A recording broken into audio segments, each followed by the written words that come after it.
Great. Well, before we start our regular meeting, the City Council just met on one closed session item, and there's nothing to report out at this time.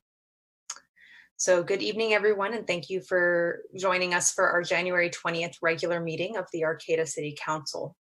The City Council meeting is being held as teleconference in response to the local efforts to reduce the spread of the COVID-19 virus. We want to encourage everyone to keep up the efforts to slow the spread of COVID-19 in Arcata. We know that by wearing masks and practicing social distancing, we can reduce this spike and keep our businesses open. So please support safe shopping by masking up in Arcata. If you wish to make public comment during the meeting, either at the two open public comment periods or for an individual agenda item, there are two ways to do so. If you are logged onto the Zoom meeting webinar, click on Raise Your Hand on the right side of your screen.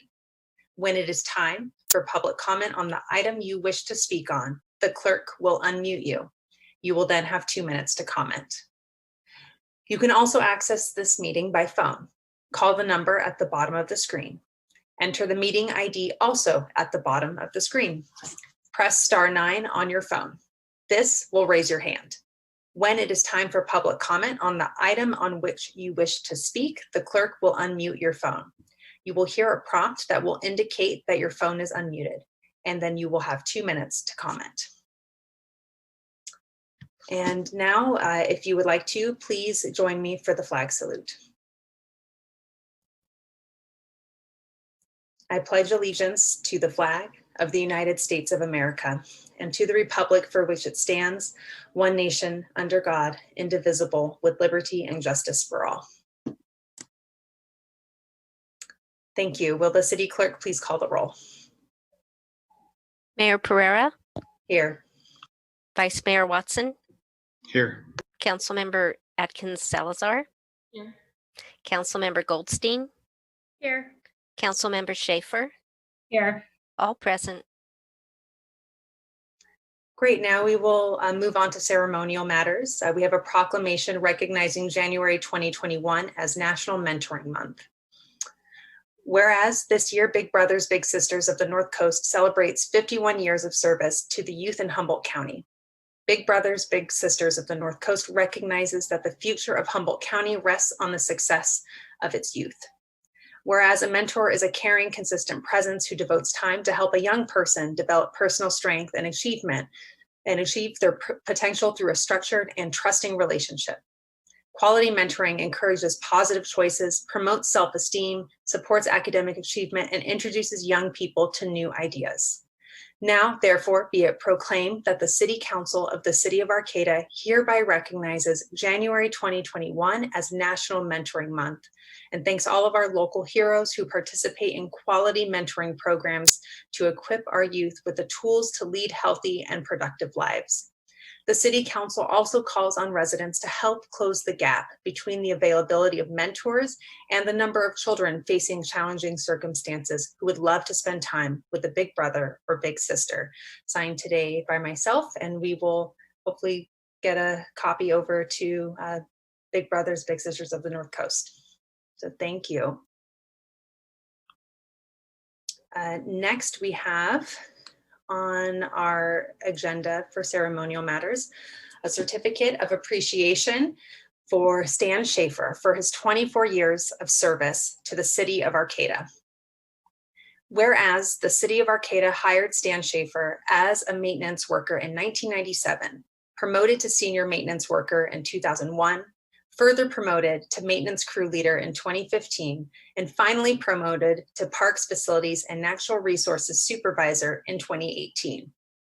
And whereas Stan worked diligently to care for and improve all of Arcata's many buildings, including City Hall, the Arcata Community Center, D Street Neighborhood Center, the Intermodal Transit Facility, Arcata Marsh Interpretive Center, Redwood Lodge and Lounge, Judo Hut, and the library, as well as the city's 29 neighborhood, community, and linear parks, open spaces, and special use areas.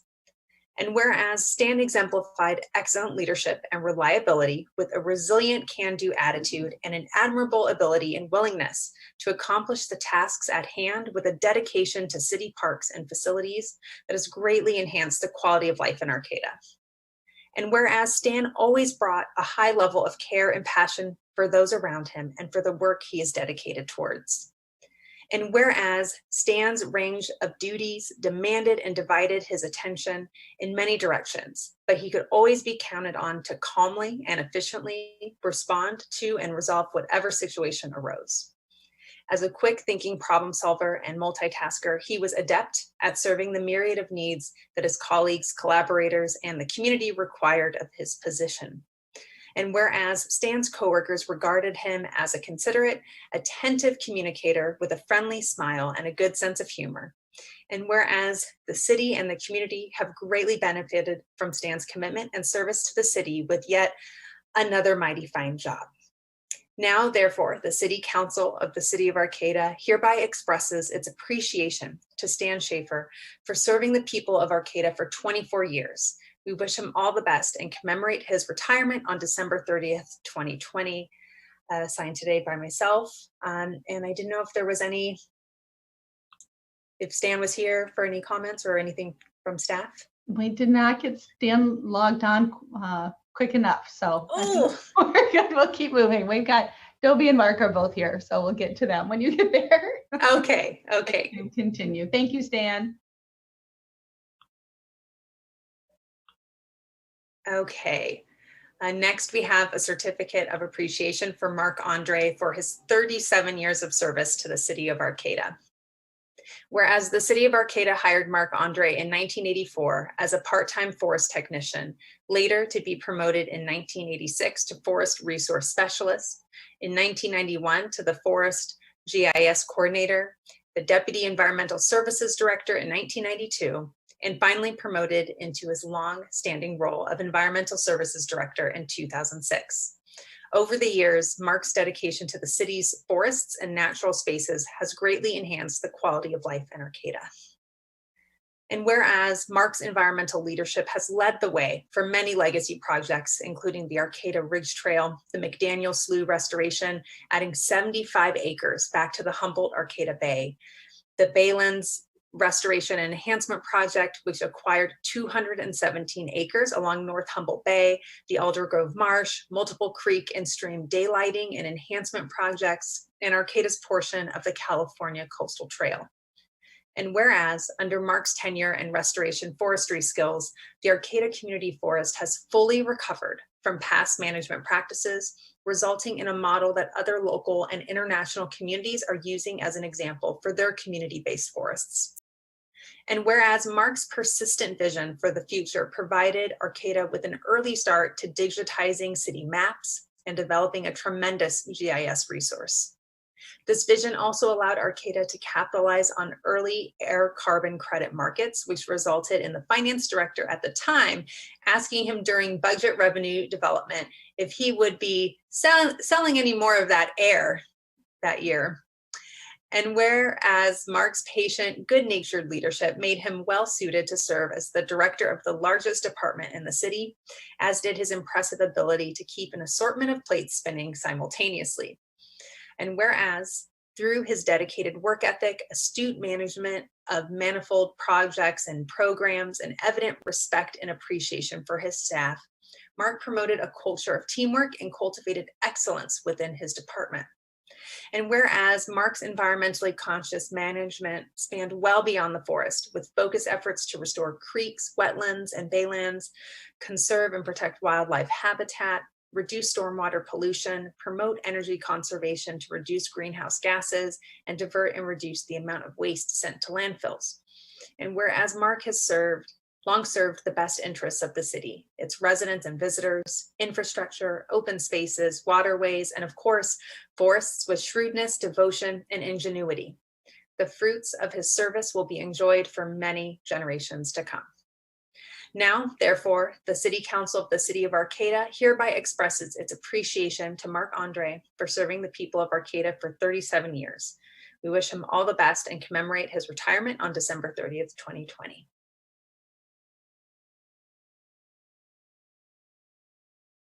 I don't know if Mark will be able to unmute himself. It sounds like he's sort of coming in. He's already helping out Cal Recycle and Cal Fire on a project in Santa Cruz, it sounds like. He said it was a little spotty. Hello. Yeah.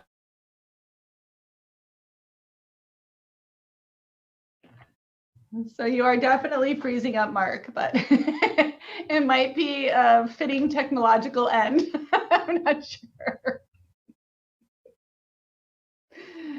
Okay. Well, All right. I will. Arcata. Oh, you said the magic words. You said Arcata. I think we can hear you now, Mark. Okay. Oh, Until you talk, then you're freezing. okay.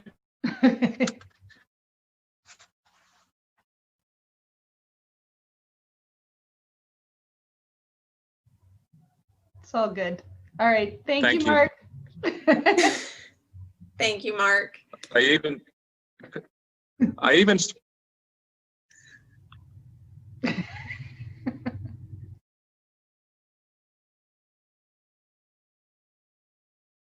It's just not working out, Mark. I'm sorry. okay. I even paid an extra $10 for the faster internet. Well, who knows how bad it would have been if you didn't pay the $10. Right. At least we got to see you. We'll see you soon, Mark. Yeah. Thanks, Mark. Okay, next we have a certificate. Oh, of you heard that part. Okay.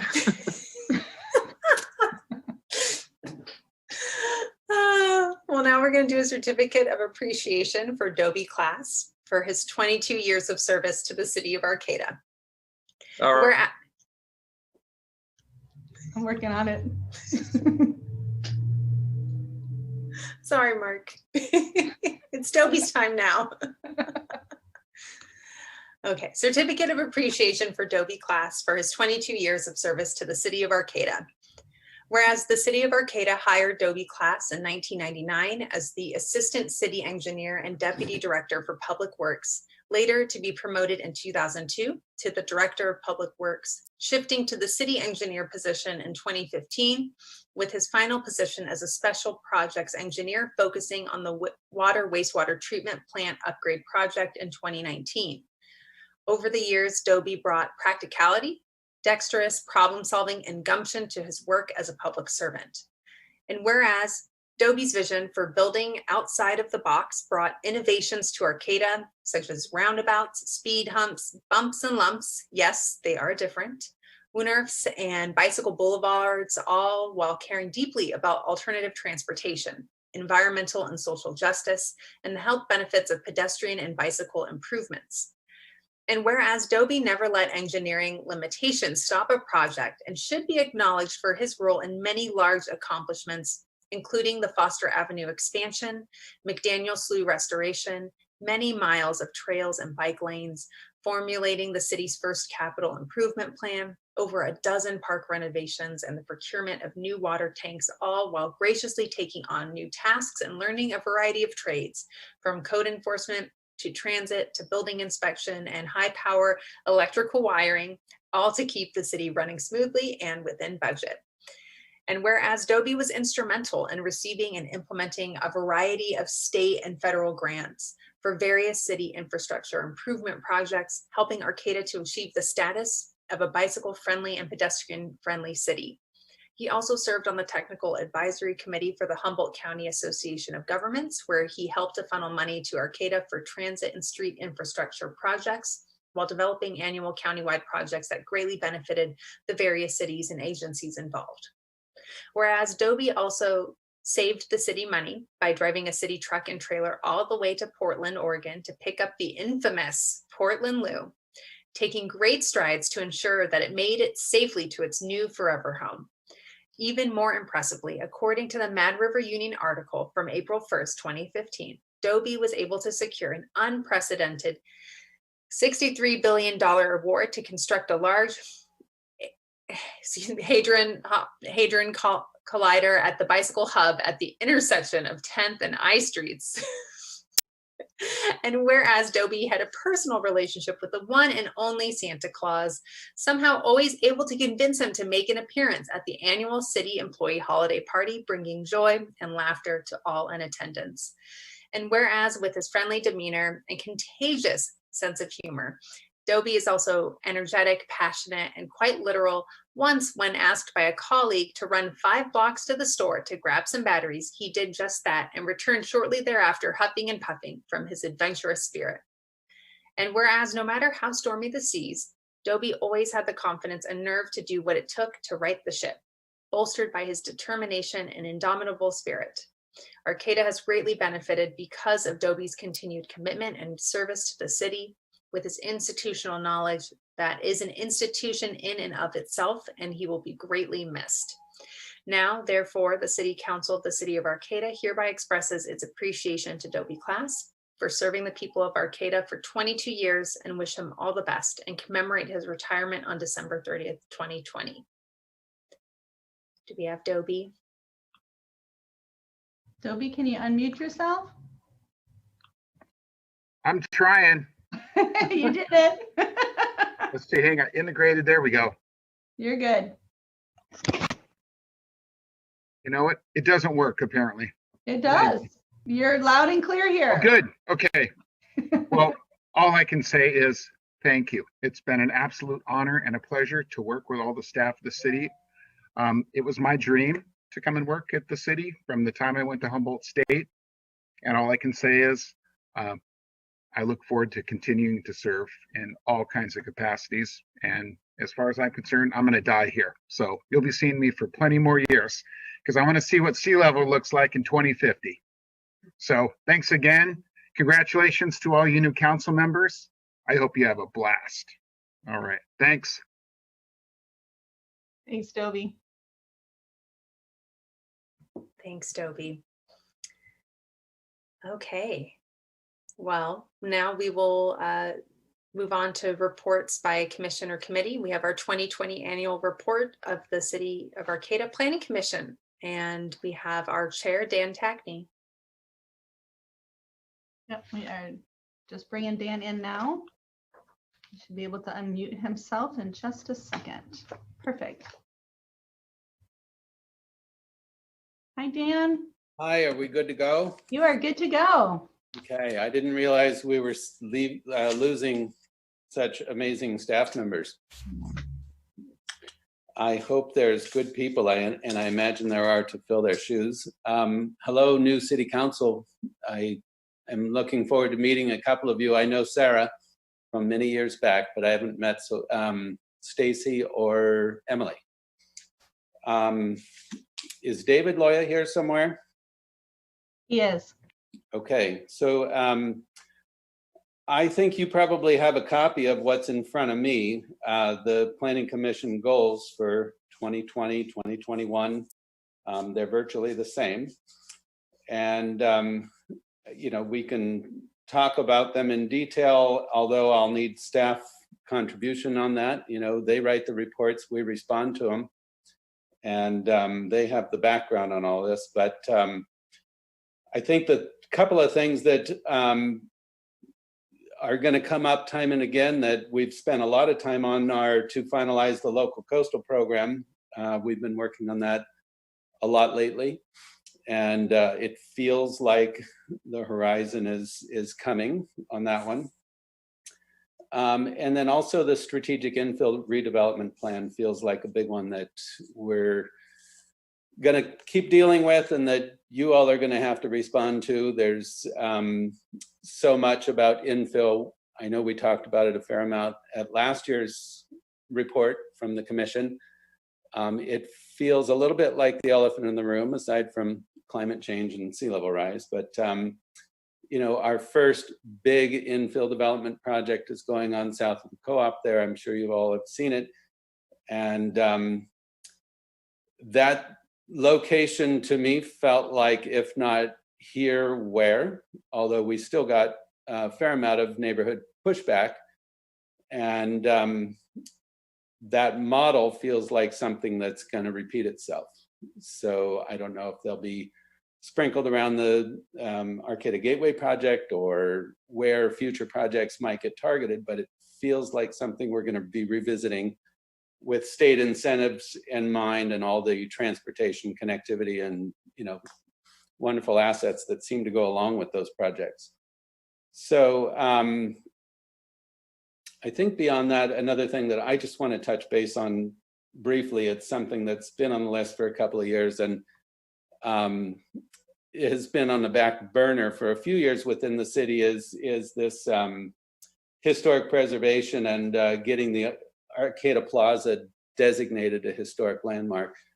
It's I was part of that project from the beginning in another capacity, and everybody that we asked about Plaza's historic designation said, "Oh, it's a historic landmark. Of course it is." And as we all looked into it, we realized that it really isn't at the state level or the national historic landmark level. And if we fulfill that project, there's a potential really nice brown sign that we could have along the highway that says Arcata Plaza Historic Landmark.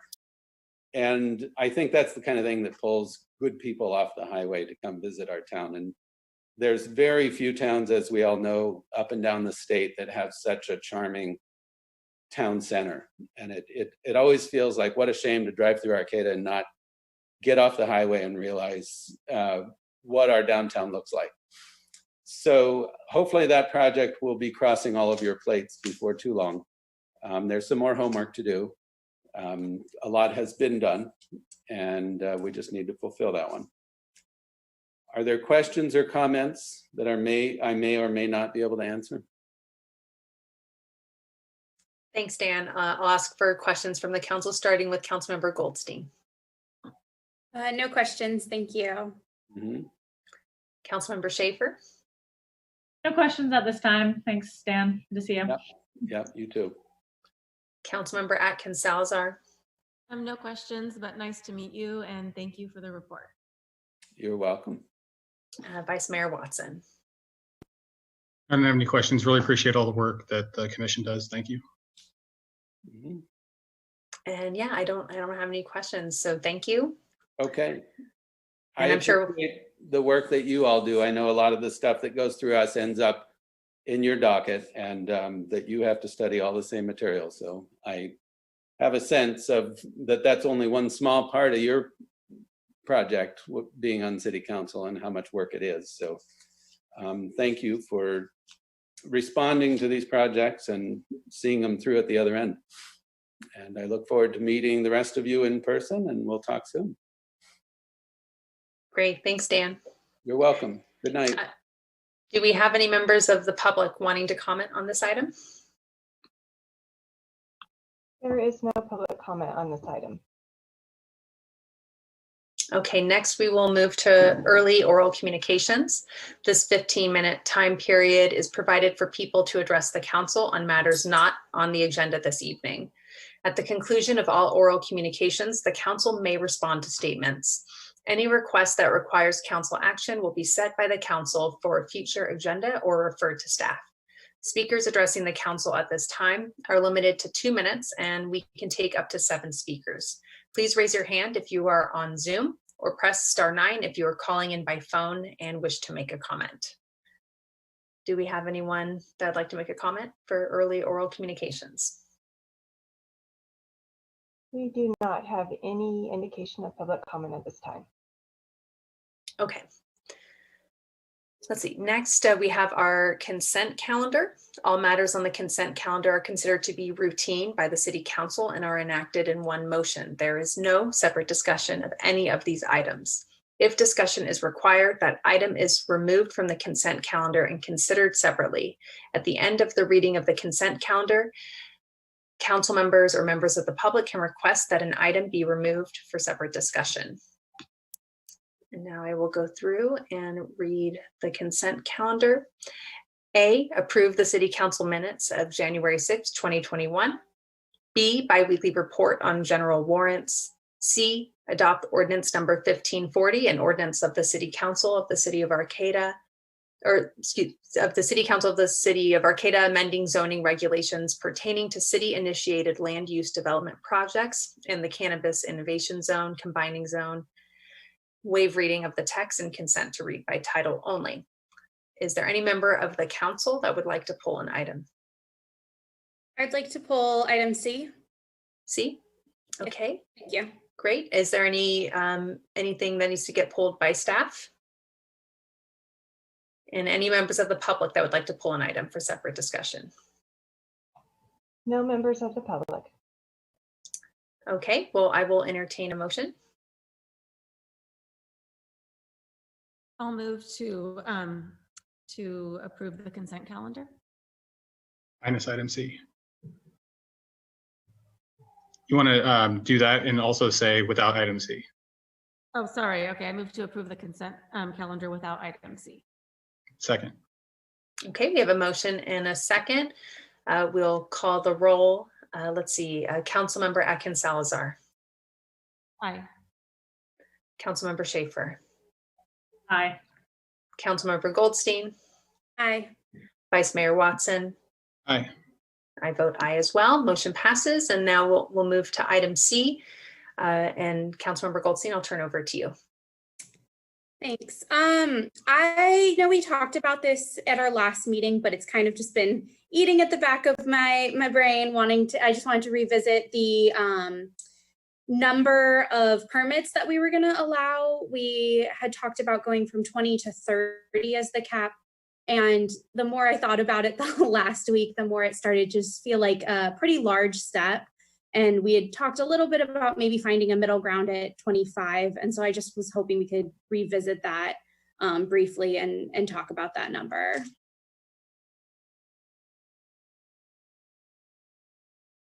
Great, thank you. I guess we can do a roll call for any comments or questions from the council and then turn it over to staff.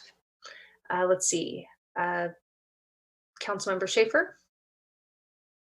Yeah, I just want to comment because I believe the reason that we decided to end up going with 30 was the fact that the process of re-upping it again once maybe it hits 25, that number that it's already close to, I believe we said there's currently 17 or 18.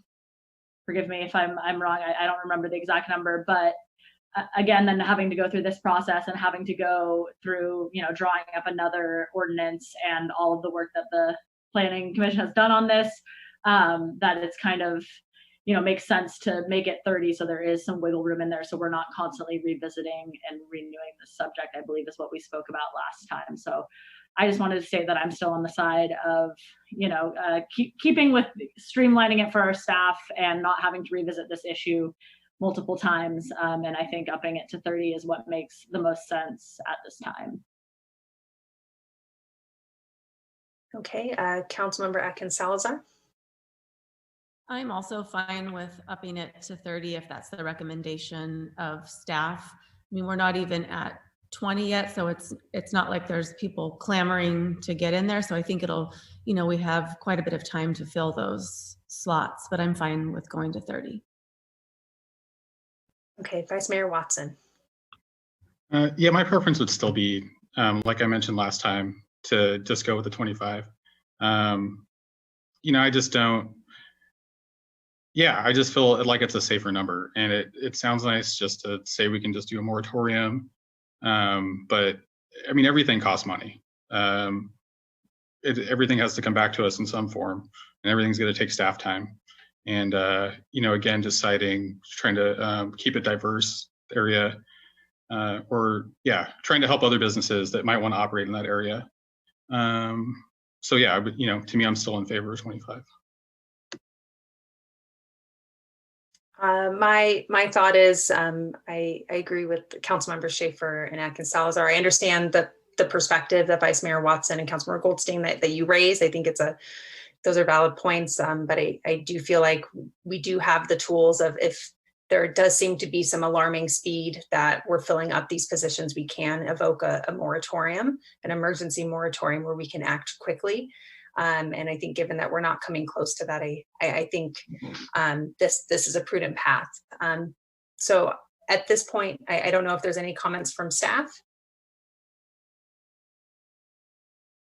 I think this is really, the number to limit it is really a policy decision that, the council is fully,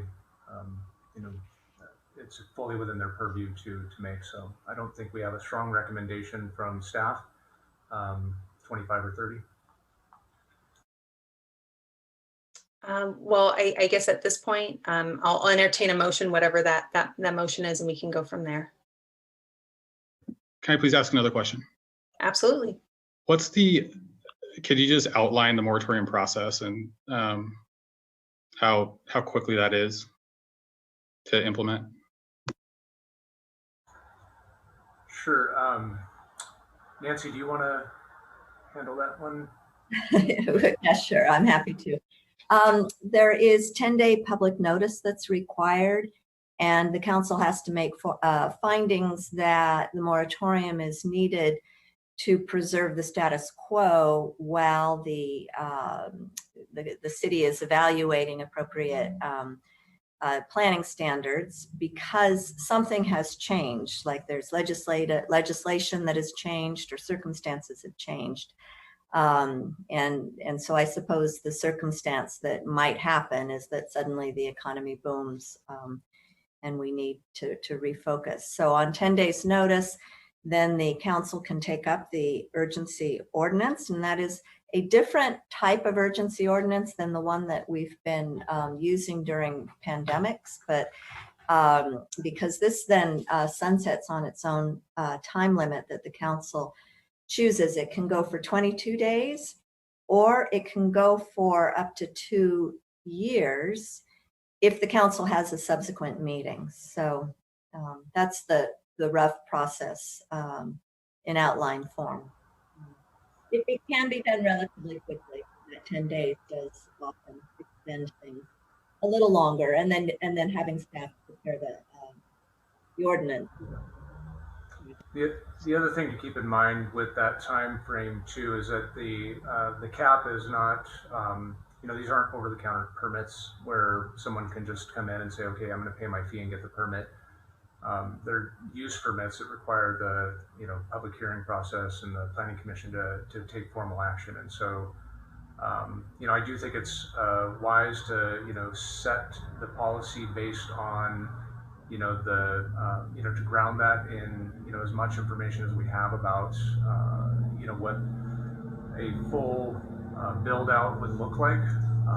And I think we had evaluated everything from from having no limit, no cap, to having no use permit process, to treat them similar to other businesses. And that is part of the discussion the planning commission had. And ultimately, I think that they had made some recommendations to, loosen the restrictions even more than what was originally envisioned. And then ultimately, the city council set the policy tone by saying we wanted to have a cap still, and we wanted that to be 30. But certainly, 30 or 25 is, I think to Councilmember Watson's point. If we have to go through a process to reverse a decision one way or the other, it's certainly it's time and energy of staff, but that's the council's purview. And then I just want to correct myself. I said the first round on the ordinance is 20 days. It's 45 days. I'm not sure why I said 22. Some noticing sections is for 22. This is 10 days notice, 45 days for the first round, and then it can go to a total. And then I just wonder too, it just seems like I don't know what that situation would look like. We're getting close to the cap and we decide we want to do a moratorium, and it sounds like there's a 10-day window there where somebody could at least submit an application, whether or not it's processed or not. And I don't know, it also kind of seems like it opens up the possibility of litigation if we're trying to do a moratorium, and we have applicants that are feeling like they're not going to get their permits through.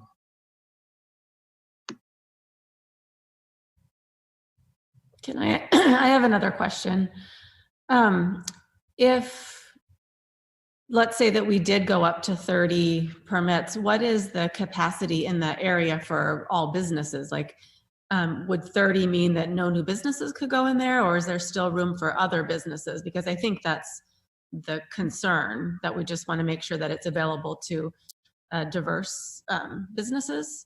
So just someone have information on that. Yeah, I don't have available, excuse me, at my fingertips right now the information that we had presented earlier on. Um, but generally speaking, there is a diversity of businesses in the area. There's absolutely no question that, in particular, early when we adopted the cannabis innovation zone, that there were pretty broad speculation on properties.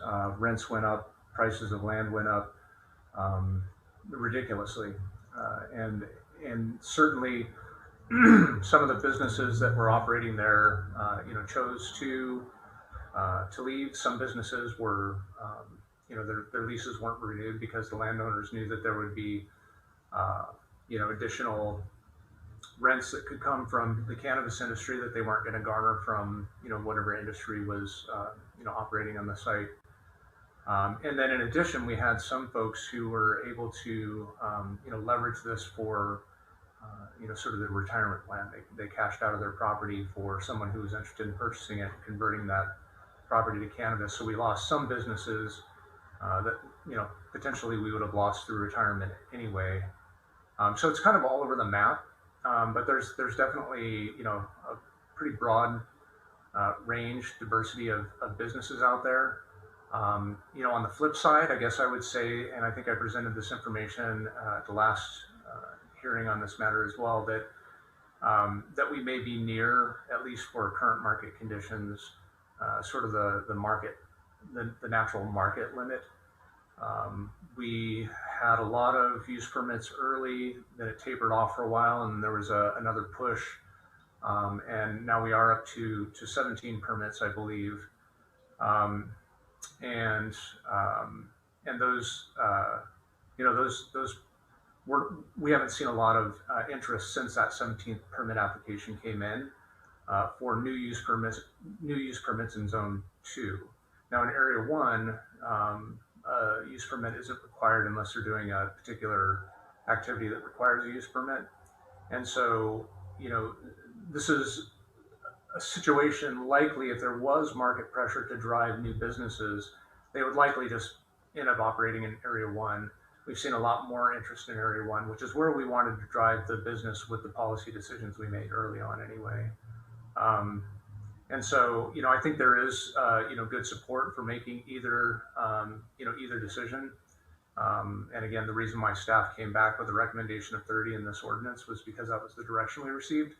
And so we'll, certainly open to, reopening it. I think from my professional opinion, we're not at a critical path for either policy decision. So I don't have a real strong recommendation one way or the other.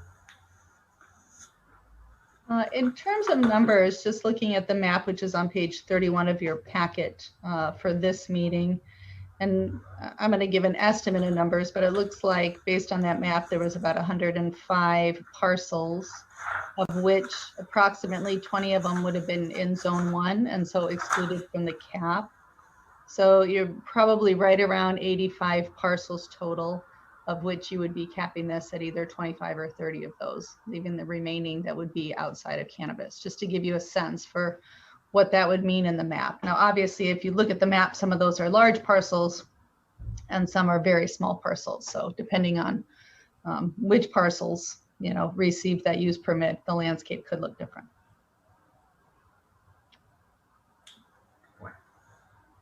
Yeah, I mean, I just feel like, again, it just seems like it's a safer bet to err on the side of caution. It sounds like staff's okay with 25 as well. It's going to cost us money whether we do a moratorium or we bring it back later. And I just prefer to take a more cautious approach with it. I would agree with Vice Mayor Watson. It feels like either way, it will take staff time and money, and proceeding with a little bit of caution feels worthwhile.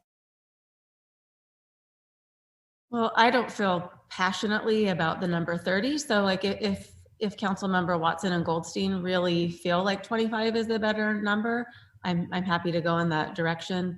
I guess it also depends on if what the mayor and Councilmember Schaefer have to say about the number 30, but I'm really fine either way. Councilmember Schaefer. I mean, just to reiterate what I said before, I mean, this 30 was the number that, the planners brought us and had been decided on, and they have worked on this legislation for a while. I mean, originally I was happy going with 30, and that's still kind of where I stand. So, but that's why there's 5 of us. So. Yeah, at this point, I'll entertain a motion from the council. I'll make a motion to approve consent calendar item C with the amendment to 25 permits. I'll second. Sorry, City Manager Deemer, did you have something? Yeah, just to take public comment, and then as this is an ordinance change, we should reintroduce with that change, and then that adoption would be at your next meeting. If this is gonna pass, it will need to be a reintroduction. But maybe take public comment first, and then we can handle the logistics of that. Great, thank you. Is there any public comment? A reminder to Zoom attendees, if you wish to comment on this item, please use the raise your hand function. There is no public comment on this item. Okay, Karen, would you be able to just go over the reintroduction piece for the motion? Yeah, so I think it's just a quick amendment that just says we'd like to reintroduce ordinance number 1540, an ordinance of the City Council of the City of Arcata amending zoning regulation pertaining to the city initiated land use development projects in the cannabis innovation zone, combining zone. And consent to read by title only. Nancy's going to tell me something. Waive reading the text. Waive reading of the text and consent to read by title only. It's a group process tonight. Then do we need to mention the decrease to 25 in the motion? Yes, well, as amended, yeah. Okay. So I will make So a new moved. motion. Cool, so moved, thanks.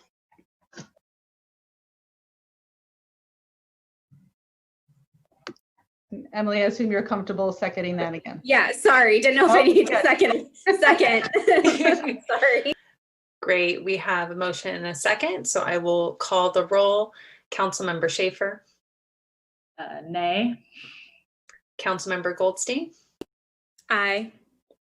Councilmember Atkins Salazar. Nay. Vice Mayor Watson. Aye. And I vote nay as well. Thank you, everybody, for having the conversation. Yeah, thank you. No, absolutely. Absolutely. I think it's important to definitely make sure that we talk these things through before a vote goes through. So we will need, however, since that motion failed, we would need a motion, an alternative motion. And I believe this motion could be to pass consent calendar item C. I move that we approve consent calendar item C. I second that motion. Okay, we have a motion and a second, and I'll call the roll. Councilmember Goldstein. Aye. Councilmember Atkins Salazar. Aye. Councilmember Schaefer. Aye. Vice Mayor Watson. Aye. And I vote aye as well. Thank you. Okay, now we will move on to old business, a financial forecast of adopted budget for fiscal year 2020-2021. And I'll turn it over to staff.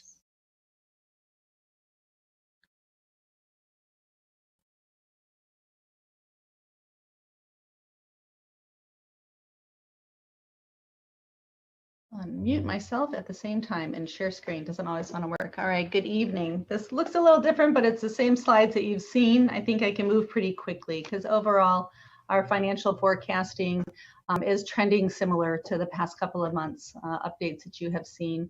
As the council and community is well aware, Humboldt County was moved back to the purple tier for COVID-19 response by the state.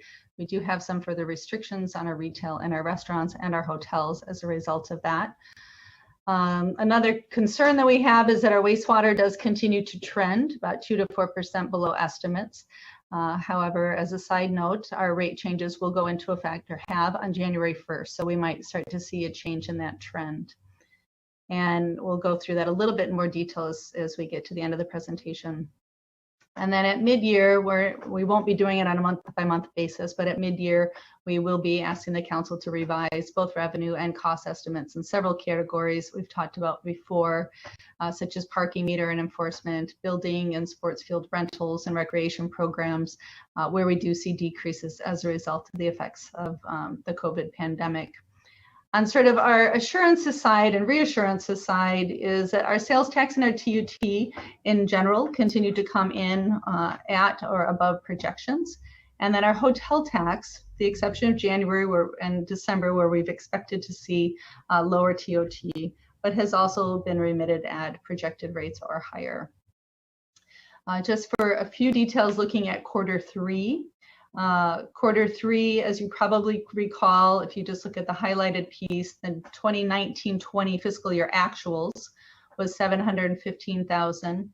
And this year's actuals, although we had forecasted only 436,000, we actually brought in 758,000 in our sales tax for Q3.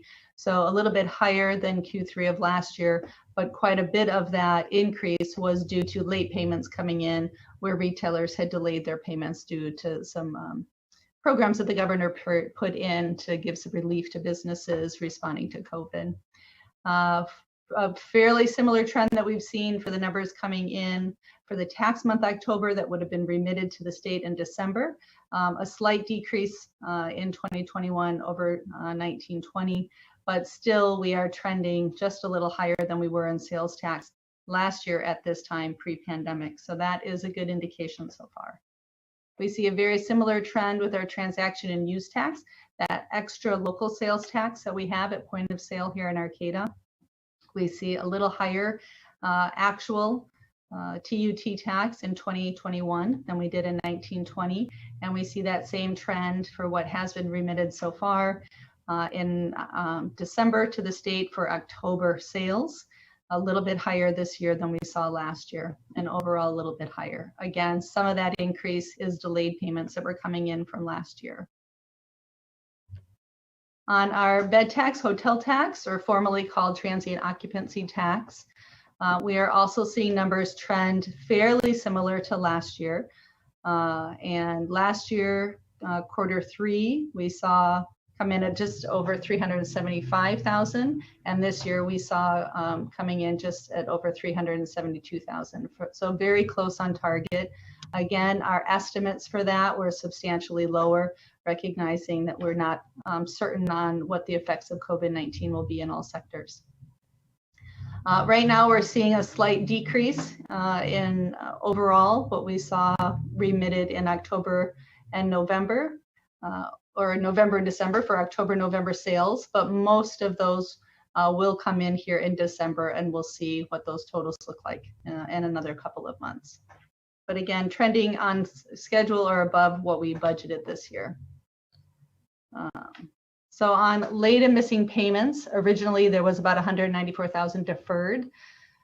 We've received 52,000 on sales tax for quarters 1 and 2, and then 62,000 in quarter 1 and quarter 2 transaction use tax. So we still have just under $80,000 in deferred balance that could continue to come into the city. We, in essence, wrote that off in last fiscal when we closed last fiscal year's books and did not anticipate that budget. Some of those businesses have probably closed and we will never see those funds, but that is still what's outstanding that we might see come in best case scenario. On water and sewer, we have seen, overall a slight downward trending. And then there's been kind of in these weird fluctuations. So what we've seen in December is a reduction in revenue from the previous year, from 2019, in both water and a little bit more substantially in wastewater. The interesting piece to note here is that we did not, which would be in your packet, we did not see a corresponding decrease in consumption.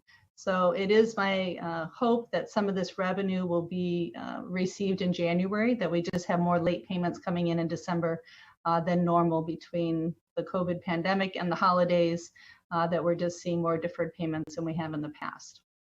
Year-to-date totals in water, we are down 96,000, and year-to-date totals in wastewater down about 86,000. But again, we budgeted in water anyway. This is right on target for where we budgeted, recognizing that there would be some decreases. And wastewater, we are a little bit lower than where we had budgeted, but we expect to make some of that up. The current outlook is that statewide Q3 sales tax was down by just under 1%, and Arcata really was also down by just under 1%. But what was notable in some of the data is the far north as a region actually increased sales tax overall by 6.6%. And all of that is really coming in through online sales in county and statewide pools. We will review this in much more detail in March as we go through the mid-year budget. But again, my overall message that we are tracking some lower revenues than last year, but we are still at or above projections for where we should be from a budget standpoint. And with the inauguration today, we do understand that the federal stimulus packages, the look of them will be changing, and there is a potential, and we're not going to count on this yet, but there is a potential that local governments will be reflected in some of the federal stimulus packages that are coming out. So that is an optimistic outlook. On a concern outlook, my final statement will be that we also have some concerns about how the California Department, what's called CDTFA, the taxing authority for the state, we understand has rendered a decision on a restructure that Amazon did in 2018. And that could affect how Amazon reports their sales tax for online sales. We should be able to do a final report out to the council on that next month. We will see how Amazon begins to report at the end of January, and that may or may not make a change in what we recommend at our mid-year. But that is one other piece of data that we are tracking to see if their restructure would reallocate where some of their sales taxes are paid. Are they continued to pay to the local pools where the purchases are made, or are they paid to the distribution centers where the merchandise is shipped from? We've been waiting for this decision for a long time, so it's unfortunate the state didn't just release it publicly, but we understand that they have shared their decision or their concept with Amazon, who is now kind of mulling over how that will affect their billing and what they do. So we should know soon. But are there any specific questions about the budget from the council?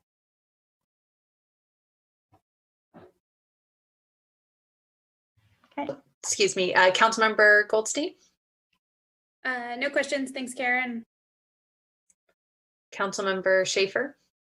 No questions, and just thank you guys for working so hard to keep us up to date on everything that's happening with the budget. It's really helpful, so thank you. Councilmember Atkins Salazar? No questions, but thank you. Vice Mayor Watson? No questions. I don't have any as well. Do we have any members of the public waiting to comment on this item? We do not have any public comment on this item. Okay, are there any final thoughts before we move on to our next item? Okay, thank you.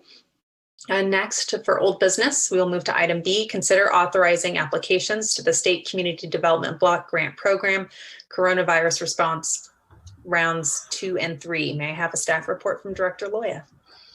Yeah, thank you, Mayor. Vice Mayor and Council, before you tonight is consideration of resolution number 201-33.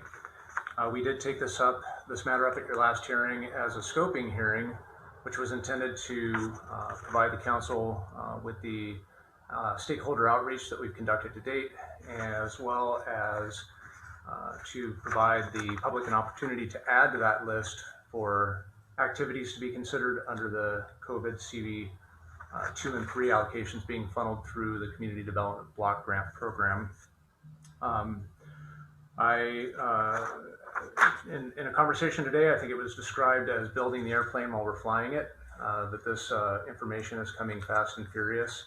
And so I do want to acknowledge, that it has been a little confusing, as well as, trying to pull together the information required to provide for an application to CDBG, which is due beginning part of February 12th, is when the application is the latest it can be submitted.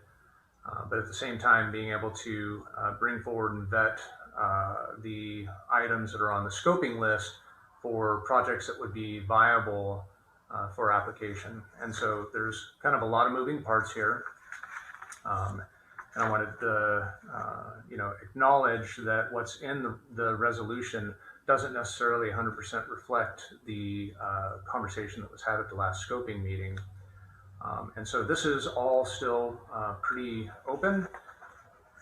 We provided in attachment B, which is on packet page 129, the scoping list again with sort of a quick rough cut set of criteria that we use to make the recommendation of projects that are included in the resolution.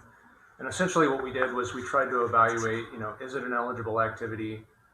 Do we have the staff resources, or can we pull together the partner resources in the amount of time that we have to spend these funds in order to implement that program? Are we maximizing our benefit? We only get up to 3 activities. Can we draw enough of those funds up to $537,000 total, which is the allocation for Arcata, so that we maximize our impact with these funds, and those other criteria listed there. And so if there's any of these other items that are on this list that we want to work through, I'm happy to do that. I do want to point out that on the resolution we have $147,000 program for rental assistance, which was, I believe, a consensus activity among council during the scoping hearing. The funding that our city manager just referenced, that's coming through the federal government funds funneled through HUD, will be, we're being told, going to really target rental assistance. In addition, we have home funds that the city has already secured, and we can use some of our local program income funds, so we can actually start a program immediately that's similar to what we're proposing for for this rental assistance program. And so there's a number of different sources of funds that can be used for that.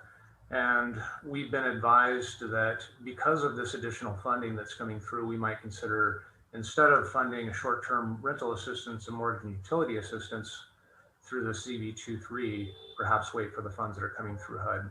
Now, I want to acknowledge right up front, we don't have much information about what that funding package looks like. And I've spent a good part of this afternoon trying to track down whether or not mortgage assistance will be included in that. And it appears that it may not be, but I don't have anything definitive on that.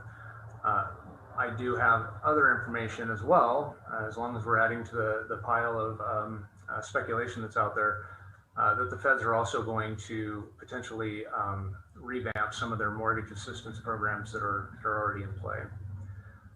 And so because of that, staff is recommending that you consider modifying the resolution. Instead of having the public service short-term rental mortgage and utility assistance at 147, that instead we look at the scoping list, project number 13, which would be to provide upgrades to the city's annex building that Arcata House Partnership operates out of, so that they could better serve the homeless during the COVID pandemic. So that's a point for your consideration tonight, is whether to swap those programs out. In addition, we have for the public assistance to improve outreach and engagement efforts. The dollar figure of $113,000, that one includes some admin associated with that. And so, we don't have a firm dollar figure on what that program would look like. But I think anywhere north of $50,000 will provide the resources that we need as a city to do the kind of engagement that we need to do in the COVID pandemic. Right now, in-person meeting is, it's off the table. And that is largely the strategy that we use to do public engagement. We set a really good precedent for very open and deep targeting engagement when we started working on the housing element in 2019. And obviously 2020 changed all of that. We have been learning over 2020 about a number of online resources that help with that deep targeting. And, in addition, having the resources to be able to do translation services and, produce YouTube videos that we can outreach to people actually in their homes as opposed to at the Little League field is what we're planning on doing with that money. And so I guess what I'm suggesting is that if you do reorganize this, 150 may not be enough to do the Arcata House project. And so we might look at restructuring the dollar figures here a little bit, dropping the public service down to 75 or 80,000, which would encompass both the administration associated with doing the activity, and then put the rest of that funding into the Arcata House project. Lastly, we have on here the infrastructure radio project, which we described last time. Some of the infrastructure associated with the police radio equipment is older and will be obsolete in the next couple of years. This is a project that basically affects everyone in the city in terms of the police and emergency response. And so I know Eileen Verbeck from the Cop Shop is online tonight. She can help describe that project to you if you have questions about it. But these are the top 3 projects staff is recommending based on that rubric that we went through to evaluate eligibility, feasibility, and maximizing the use of the COVID 2-3 funds. So I know that was a lot to digest. I want to make sure we answer any questions you may have, and certainly to take any public comment if there is. Great, thank you. We'll start with questions from Vice Mayor Watson. I don't have any questions. Thank you. Councilmember Atkins Salazar. I don't have any questions. I understand the need of why we needed to shift. And I think as I did want a portion of it going to housing, but I realize that there's no sense in duplicating funds, and we don't have a lot of time to get this money secured for people. So I do, think changing to upgrading the Arcata House Annex so that we can still keep that as a viable option is a good alternative to the rental and mortgage assistance. Just as long as we're as sure as we can be that that is coming down the line for people that need that help. So that's my 2 cents on it. Councilmember Goldstein. I really appreciate Councilmember Atkins Salazar bringing that up. I don't have any questions, but I do share that same sentiment that I completely understand that there's other funding most likely or hopefully coming down the line, so it makes sense to shift, but just keeping our attention around housing. In my opinion, I don't think that item 6, the radios for APD, are necessarily the best use of our funds. I know that it's a recommendation from staff, but I would rather see item 4, which is about assistance for food banks, or something else that could be not directly rental assistance, but assistance to those in need in the community. There's also item number 12, which is funding for undocumented residents. And since we don't often have many funding opportunities where you don't need documentation, I would be interested in pursuing that as well. So that was just my only thought about the suggested items and projects. Thank you. Councilmember Schaefer. I don't necessarily have any questions. I did just want to, show my support for item number 13. And I recently had the opportunity to talk with the House Partnership at their Borders Directors meeting, and they really did emphasize, hoping that this would be something that was on the plate and their need for also, especially during COVID, to have these expansions to make it more secure and in safety and also in health safety for their space to be able to serve as many people as they possibly can. And I think it's important when looking at these funds that we are putting them into the projects that are going to help as many people as possible and the people with the greatest need. So I did want to just show my support for item 13 on that list. Great. Yeah, I feel similarly about if we have other funds with the home program coming down the pipeline, I think it does make sense to redirect to where we can also make the most good with these funds. I guess at this point, let me open up to public comment, and then we can come back to the council for discussion. A reminder to attendees on the Zoom, if you wish to comment on this item, please use your raise your hand function. There is no public comment on this item. Okay, well, is there any further, oh, Director Loya, did you have a comment? Yeah, I just wanted to mention to the comment about undocumented residents. We did confirm with the CDBG program that there's no citizenship requirement for any of the programs.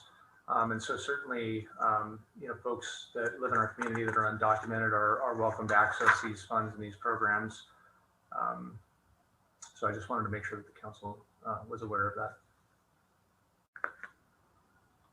that. Well, also, when I met earlier in the week with Director Loya, we did talk about number 4, the food banks and the, getting food to the people. And it was my understanding that that wasn't a viable option because we were pretty well covered in our community in that area. And there weren't, maybe if Director Loya could speak to that for the rest of the council.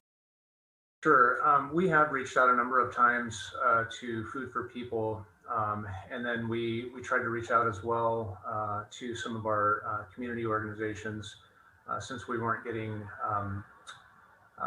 response from Food for People. And to date, we really haven't seen an entity that's willing to step forward and take that role on. Again, we are operating at lightning speed here. There is one more council meeting on, February 3rd before the deadline for application. And so it's certainly, if the council wants to, hit the pause button and, hold this over for one more meeting and staff can do some additional legwork to try and track those down, we're more than happy to do that. We're trying to do as much as we can to try and get the application material lined up and submitted as early as possible. Each one of these activities requires a separate application process. And so, we have to make sure that we have time to actually get those applications in so that, we're working against a couple of different timelines. But if the council wants to, hit the pause button, have us go out and do additional research on that food and really, the food support, food security, and really try and drum up a partner for that. We can try and do that, put some more effort into it. Sometimes with these, with these grant-funded projects, you have to have sort of a series of different magical events happen all at one time, and having a partner is really critical. And we know Arcata House is there for that project that we've recommended. And so that's part of the ingredients for why we're recommending that. I appreciate that follow-up information. I completely understand a community partner to take that on is really important. And also through my other meetings this week, I want to also voice support for item 13. I think it's a really important project for sure. Madam Mayor, could I just offer a little bit of context on the police radio infrastructure? Sure, go ahead. Yeah, I know you're all, there's a lot to consider. There's a finite amount of money and there are a lot of needs. And we as a police department, we understand that and we'll support whatever your final decisions are. But I just wanted to provide a little bit more context into why the radio infrastructure program is really a significant piece in this. Is first of all, there are no other monies available right now for us to replace what is an aging radio infrastructure system. Last year, we spent $10,000 to have Day Wireless, who is our communications provider, conduct an engineering study, and they recommended a complete overhaul of our entire radio system. in the upwards of $500,000 to $600,000, and that is everything, the antennas and wiring. And as you can tell by where we are here along the North Coast, the weather does significant amount of damage over time, and it is time to replace the infrastructure. Now, I wanted to give you a little bit of a practical piece to this. Is if you remember in my reporting out from the last meeting, I acknowledged the work of our officers and dispatchers at the Motel 6. One thing I didn't add is that our radio system was down at the time. So you can only imagine with the danger that the officers were facing, they were unable to communicate with the dispatcher.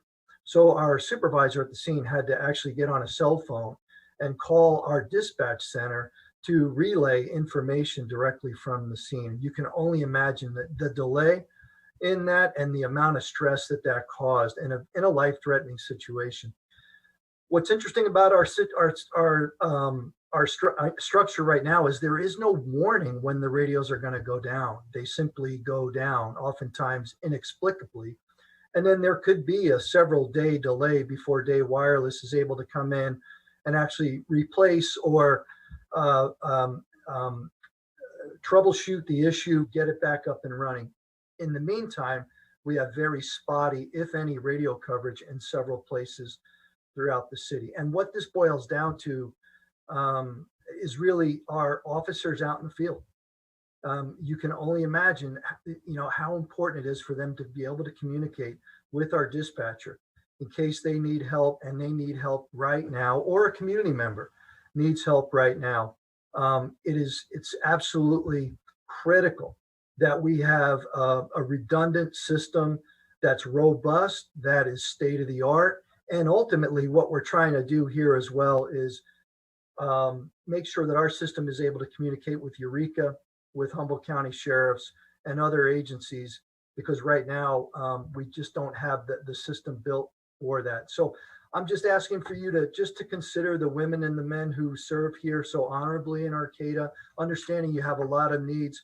And I think Director Loya did mention that there may be other monies for some of these other things that you want to pay for. And as uncertain as that is, if you would just keep us in mind, I also think that is a huge statement that you're making to our police personnel. So thank you.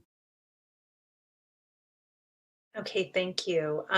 It sounded like right after we called public comment, someone raised their hand, and I just want to make sure that if they did in fact want to speak for public comment, we give them the opportunity to do so. Yes, phone caller ending in 6537. Do you wish to make public comment? Yes, this is Darlene Spohr from Arcata House Partnership.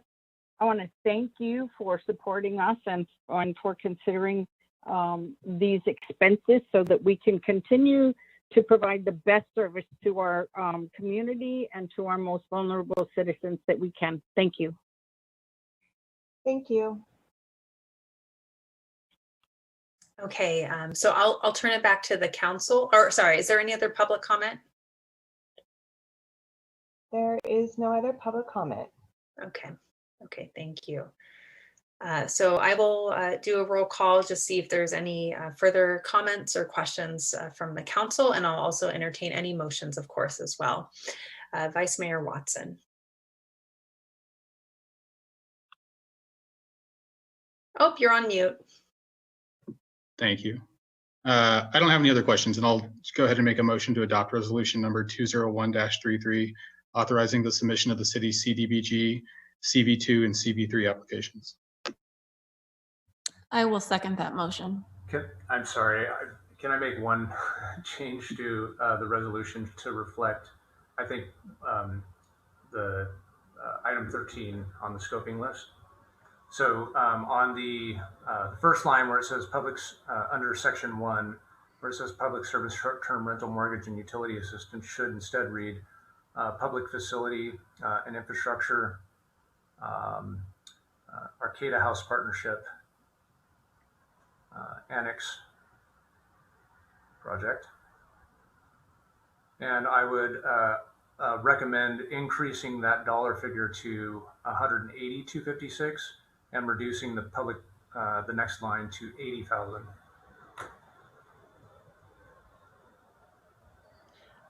Yeah, unless anyone objects, I'll basically make the same motion as amended by the director. And I will second that. Okay, so I will go forth and call for a vote. Vice Mayor Watson. Aye. Councilmember Atkins Salazar. Aye. Councilmember Goldstein. Aye. Councilmember Schaefer. Aye. And I vote aye as well. The motion passes. Thank you.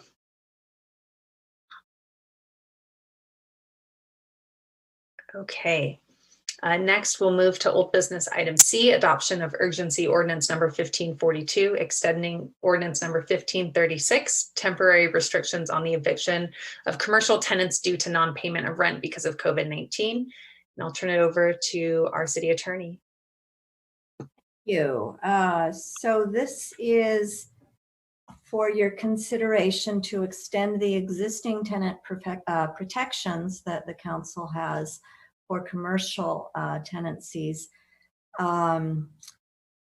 This is, let's see, where to start. First, as a sidebar, this is an urgency ordinance, but it has a different mechanism for adoption than the urgency ordinance we talked about under the Cannabis Innovation Zone cap. That is specifically a planning tool, and it has a planning process that has to be followed. This is done on special public health and safety findings, and those are all embedded in the ordinance. So I just wanted to use this as a sort of education point since it came up earlier. Thank you for indulging me. The item before you is the extension of the existing ordinance that expires at the end of this month. It is proposed in the draft before you, Ordinance 1542, to be extended through the end of the year, which would be consistent with AB 15 that was introduced at the state level.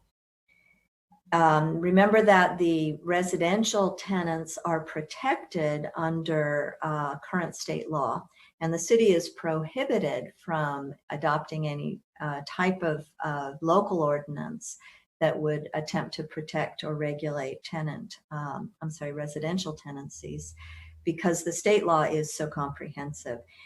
The state law provides, the current state law provides its protections through February 1. And there's one more month in which the rent has to be paid. AB 15 was addressed to extend that through the end of the year, and that was why we brought 1542 to you, to extend consistent with that provision. When AB 15 was introduced, there was a companion bill that was also introduced that would allocate approximately $2.6 billion from the state budget to use for rental and mortgage assistance payments. That is pending. It has not been adopted. The governor is urging action be taken on both on at least on the budget bill before the end of the month. Now, the AB 15 was just reported to the first committee, and it has made no other movement than that. So the sort of static nature that we are at least observing of these bills does sort of exemplify the difficult policy choices that are made around tenant protections. That also is one that the council needs to address. On the one hand, the tenant protections are so important to keep people housed and to keep people basically in business. On the other hand, the landlords need the income, often need the income from the rent. And under the state residential protections that are currently in place, there actually are income eligibility requirements. So high income tenants and high income properties don't qualify for the protections. So that tension is unfortunately, I think, what's driving the inability to see this move a little more quickly through the state. And it presents a dilemma to you because we have an ordinance that expires at the end of the month. And so I see, as I'm trying to figure out, where we go from here, I see 3 options, but you're certainly welcome to propose alternatives. One option is that you do nothing tonight, and we come back to you at your next meeting on February 3rd with an update. And we listen to what your feelings are, and we present you with new proposals that are consistent with the authority that the new state law provides. Second would be to adopt the 1542 as is, extending the commercial protections through the end of the calendar year. I don't advise doing this because I think it is a little out of sync with the current debate going on at the state level. If the state does adopt the budget provisions that provide the rental and mortgage relief, that may be all that's needed. We would obviously have to look at that and see how that would impact commercial tenancies. The other thing is maybe the impacts of the pandemic won't be with us through the end of the year. That's obviously wishful thinking on my part. The third option would be to adopt the ordinance tonight, but modified so that it has a shorter duration. Maybe, it goes to the end of February, for example. I will note that the County of LA did extend their protections, both residential and commercial protections, through the month of February. So they're taking a short approach. They're keeping them in place, but they're taking a very short durational approach. So I'm happy to answer your questions. That's sort of where I am now with this dilemma. I think you all understand the policy implications for where to go from here, and I'm happy to answer your questions. Great, thank you. We'll start with questions from Councilmember Schaefer. So if we did decide to just run it through the month of February, and then, we want to bring it back up to the council, it would just be a similar urgency ordinance that we would look at again, and then we could decide to extend it another month if we desired, right? Correct. And then we could also evaluate what's happening with the residential protections and what the state is doing. Okay. We hope. Yeah, that's my. So yeah, thank you. Councilmember Atkins Salazar. I don't have any questions. Thank you. Councilmember Goldstein. So to wait and see what the state is doing and see where the residential protections are, is that the reason, if we were to say like through February as opposed to say through like May or August or something a little bit longer, but not through the end of the year? Is that the reasoning behind your recommendation? That would be the reasoning. It does, the residential tenancies unfortunately exposed, the residential tenancies in Arcata unfortunately exposed for the month of February, because we can't do anything. The council is preempted from adopting any right now.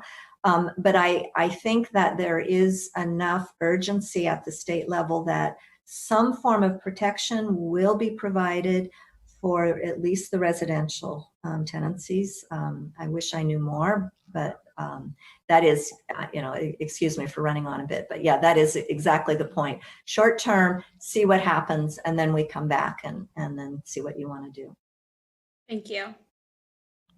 Vice Mayor Watson.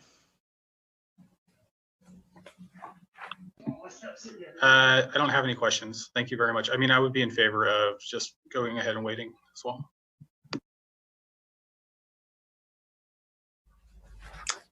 Okay, and yeah, I don't have any questions. Let's see if there's any members of the public that would like to comment on this item. A reminder to attendees on Zoom, if you wish to comment on this item, please use the raise your hand function.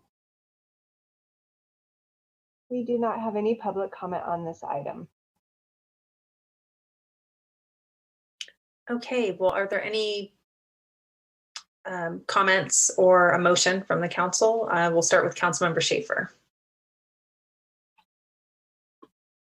No further questions or comments at this time.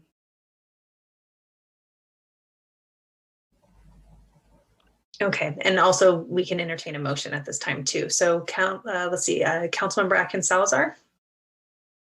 I would be happy to make a motion based on our attorney's recommendation. I think it's just a little bit different than what's in our packet though.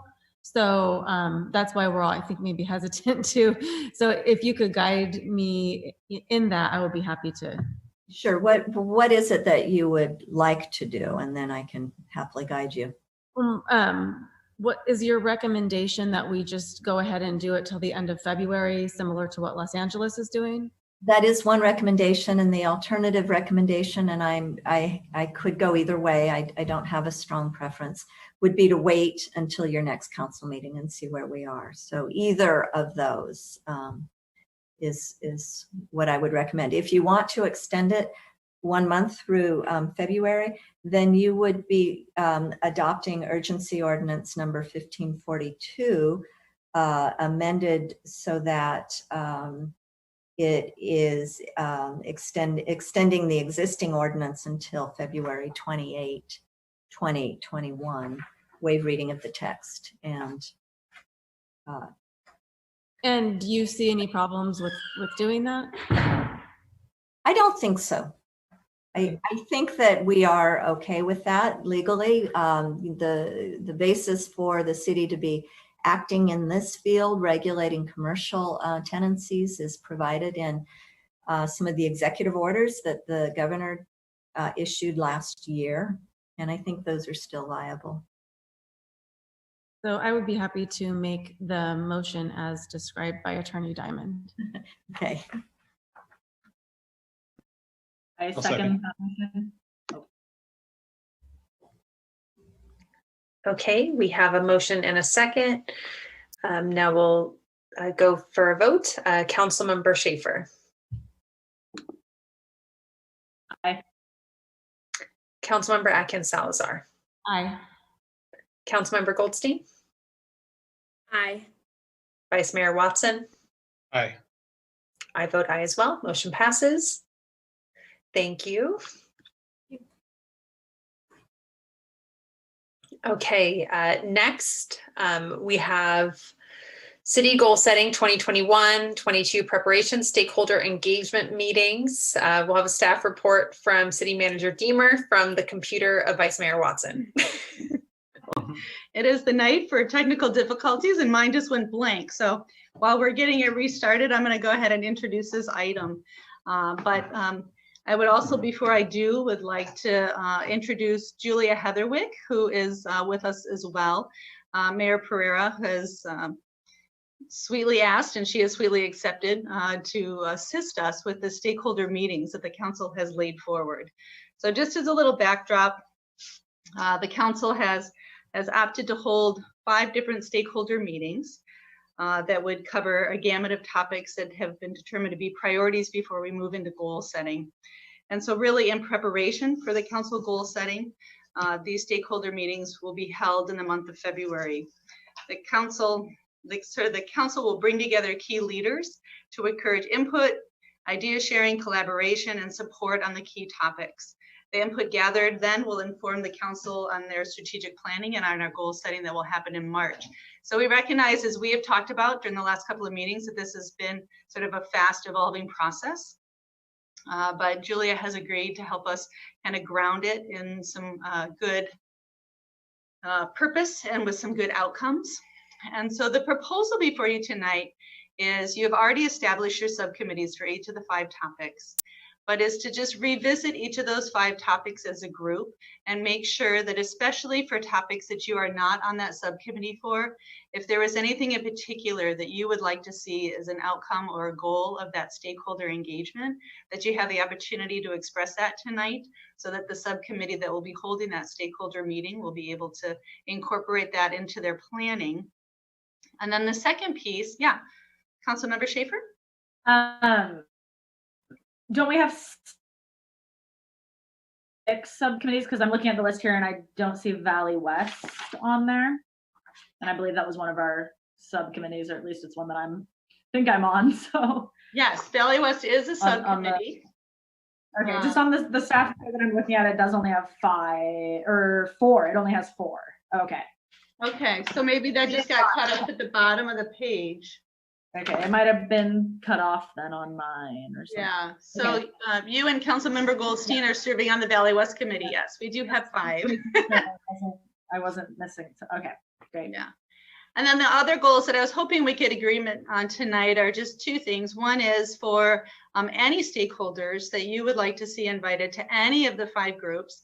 The council could just commit to getting a list of those to myself and or Kayla by Friday. Then we can put those together and get those lists out to the subcommittees. And then lastly would be just to, kind of indicate the level of authority that we're granting to each of the subcommittees. I mean, I guess that the intention and the hope is that, we just get some confirmation that in the end, you're just trusting the subcommittees to take the input that they received tonight, to take the stakeholder list, but to refine either and or both to make sure that they've got a good stakeholder engagement as they move forward, as a subcommittee. And then we're able to schedule those. And so Julia is here with us tonight and can feel free to fill in anything that I maybe missed from that process. And I was hoping that my computer would be up and going and I'd put a quick screenshot of those 5 committees that are up here, but I'm happy just to list them as well. We have the Valley West stakeholder group. We have a stakeholder group that will meet on housing and services for those experiencing homelessness. We have a group that'll be meeting on infrastructure and on economic recovery, especially coming out of the COVID-19 pandemic. Mental health and social services is the 5th subcommittee. So based on those groups, what I thought we could do, Mayor, is just maybe just take each of them and open it up to the council and or the public for any comments that we would like to receive, and we can capture those tonight and work them in then to sort of the outcomes and desired goals for each of the stakeholder groups. Great. First of all, Julia, if you want to just introduce yourself a little bit, I think that would be helpful. If you have anything to add as well. I don't have anything to add. I would just to introduce myself. My name is Julia Heatherwick. I work at Humboldt State University in the College of Extended Education. And I also do learning experience design, meeting design, and facilitation. And so my goal and reason to volunteer is to help you be present in the meeting so that you can listen to the stakeholders, have the conversations, and I can help craft that framework so you don't have to necessarily worry about the technology or moving to the next item. I can be that extra pair of hands for you. So I'm thrilled to assist and happy to answer any questions. Great, thank you. So why don't we start with any input on, we'll start with Valley West. And so again, any stakeholders, make sure to get those lists to Karen and Kayla by the end of the week. But any input for the Valley West group, outcomes or things that you would like for them to consider. Let's start with Councilmember Atkins Salazar. I think that both Councilmember Schaefer and Goldstein have a really good bead on Valley West, and I know that they've been pursuing this, so I don't have anything to add.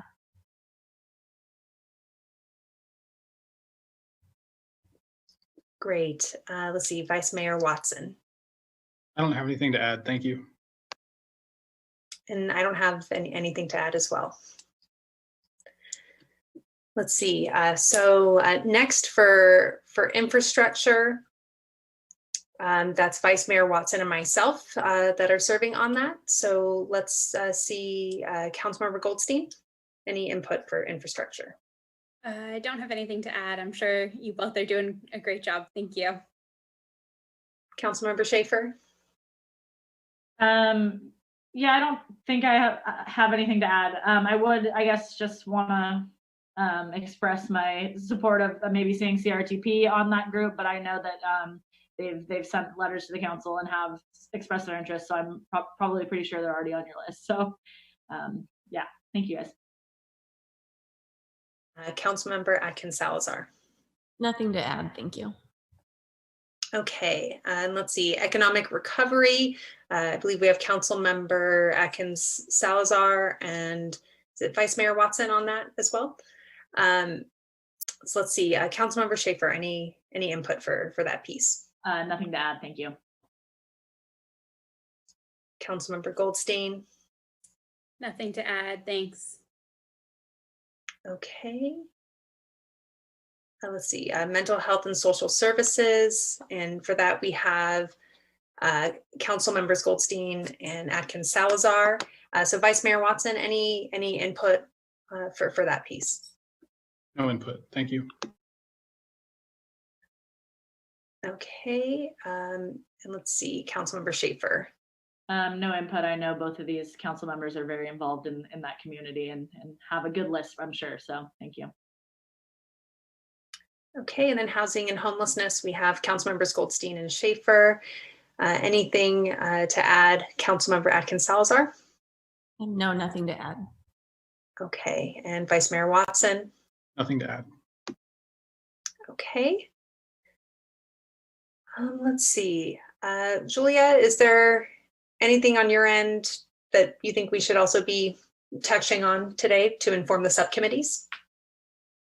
Just as when we meet is we want to focus in on specifically what we want to gather from the stakeholders, and so we'll get pretty clear on what it is that we want to, or questions that we want to ask. And so I would suggest considering what are those questions, and then I can assist in creating the process to gather the information from those questions, and we can work on that together in our individual meetings. Point of clarification with that, when we talk about questions, are these questions that would be specific to a particular subject area or general questions that could fit into various stakeholder meetings?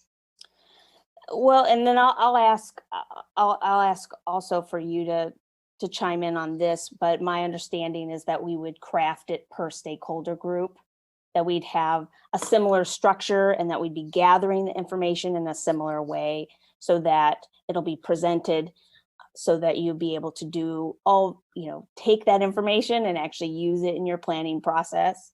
But it would be just some specific information you want to gather from the stakeholders that will help you with your focus on your priorities. So it could be the same and it could be different depending on that stakeholder group. So would you add anything to that? Either you, Sophia, or Karen? So Karen, you just popped on. Yeah. We're just going dual technology. So I think that I think in part that is just if there was any input that members that were not on the subcommittee wanted to share, that was the intent of, sort of going through the list a little bit. If not, hopefully we can define those outcomes and those kind of formulated questions when Julia has agreed to meet with each subcommittee ahead of time of the meetings and could finalize those at that meeting as well. But again, I think that is just, making sure, and I think that this is the indication, and this has been all along, that the council really is empowering those subcommittees to make those final decisions and to create that stakeholder meeting based on, their intuition and working with Julia around that purpose and outcomes.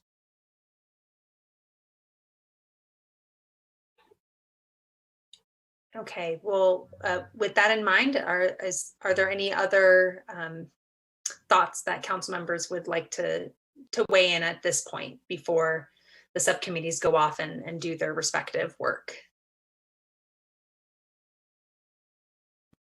Even after the subcommittees make their selections, it still comes to our goal setting process, right? And we'll still have discussion about it then. It's not like a final decision. Is that correct? Yeah, exactly. This is just meant to be a way to make the most out of these stakeholder meetings, is having that structure in place and that coordination in place with the subcommittees. So yeah, this is all to bring back through the goal setting process. So yeah, I think really it's empowering the subcommittees to do this stakeholder engagement work and be able to bring those recommendations and those insights back to the council for further deliberation and any decision making we need to do. It looks like we have some public comment. So I will open it up to the public for any input. Okay, we do have a public comment with the screen name Bob. Bob, if you're able to go ahead and talk, you will have 2 minutes, please. Okay, I just have a basic question. I'm looking at this list, and they all seem to divide up the problems. But then you have the fifth thing, which is Valley West. That's a region where all these things apply. It'd be infrastructure. Valley West would be part of that. And economic recovery in Valley West would be part of that. Why does Valley West get a special part of this on their own? That's my question. Thank you. Thank you. Do we have any other public comment? There is no other public comment. Okay. Well, I didn't know if this, I mean, I'm happy to respond to that question, but I also didn't know if our subcommittee on Valley West also wanted to respond or provide any context for that.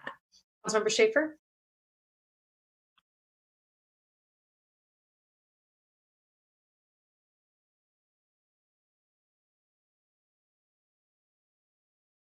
Is campaigns and just kind of, yeah, maybe we want to work on infrastructure Valley West, but maybe we want to work on mental health services in Valley West, but also, you know, there is more to that region, and just the overall kind of general neglect that region of Arcata has kind of stronger focus as an overall topic, especially considering how much we all heard about it during our campaigns, and that also other council members.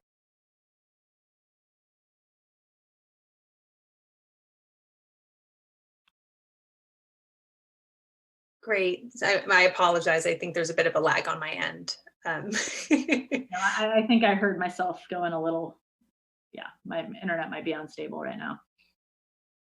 Okay, and then was there anyone else that had a comment? I just want to make sure I didn't miss anyone. I think that Councilmember Schaefer covered it all, but I did miss a little bit with the internet connection. So I was just gonna just jump into, I'm pretty sure you covered it all and answered beautifully. But yeah, I was just gonna say that I think a lot of us on our campaign trail often heard the sentiment that Valley West felt forgotten or left out of a lot of what Arcata gets offered. And so putting our special attention to Valley West, where you're completely right, Bob, all of these issues, the other 4 groups do fall under Valley West, but we wanted to extend extra attention there after I think many of us had heard that they had felt forgotten. Great. Let's see, Julia, Karen, is there anything at this point, anything else that you need at this meeting before we move forward in the process? There's nothing else that I need in the meeting, but if any of the council members have follow-up questions for me, I'm available and I can provide my information for us to connect if you need to before our actual meetings. So I'm happy to answer any questions or talk through some of your thoughts. I think we're good. Great. Okay, well, yeah, there's no other action to take tonight. Thank you again, Julia, for your assistance through this process. And thank you all to our council members that are going to be diving in deeper to these very big issues and doing stakeholder engagement that I think will be really, really useful for our work, not only for goal setting, but I think for our future policy work as well. Okay, so next we will move on to, excuse me, just want to make sure I'm not missing anything. Okay, now we move on to new business. public hearing to consider and adopt resolution number 201-32, confirming $36,181.32 in city costs incurred from abating nuisance conditions existing at 3555 and 3525 Curtis Avenue, Arcata, California, and ordering collection of costs as a special assessment. May we have a staff report from City Engineer Contri? Yes, good evening, Mayor, Vice Mayor, Council Member, staff, and members of the public. The subject properties, 3555 and 3525 Curtis Avenue, are located just north end of Elk Wood Boulevard, just past the St. Louis Bridge. The nuisance abatement process for this property started in 2019, mid-2019. We got a call and we went to the site and checked the site. There were a lot of illegal activities, illegal structures, and a lot of nuisance. We contacted the property owner and notified regarding their obligation to abate the nuisance at the properties. However, we did not receive any response from the property owner. So in December of 2019, we brought this item to council to receive approval to abate the nuisance at these properties, and it was approved.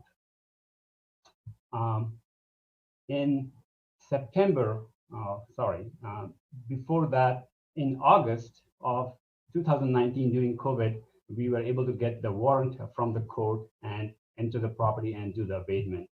And in September of 2020, we were able to complete the abatement process through some help from New Life Services. To date, city has incurred approximately $36,000 in this process. In October of 2020, we notified the owner regarding this public hearing and informed them to come to the meeting. And again, in January, we sent them the Zoom information, how they can attend the meeting. However, to date, we have not received any feedback or response from the property owner.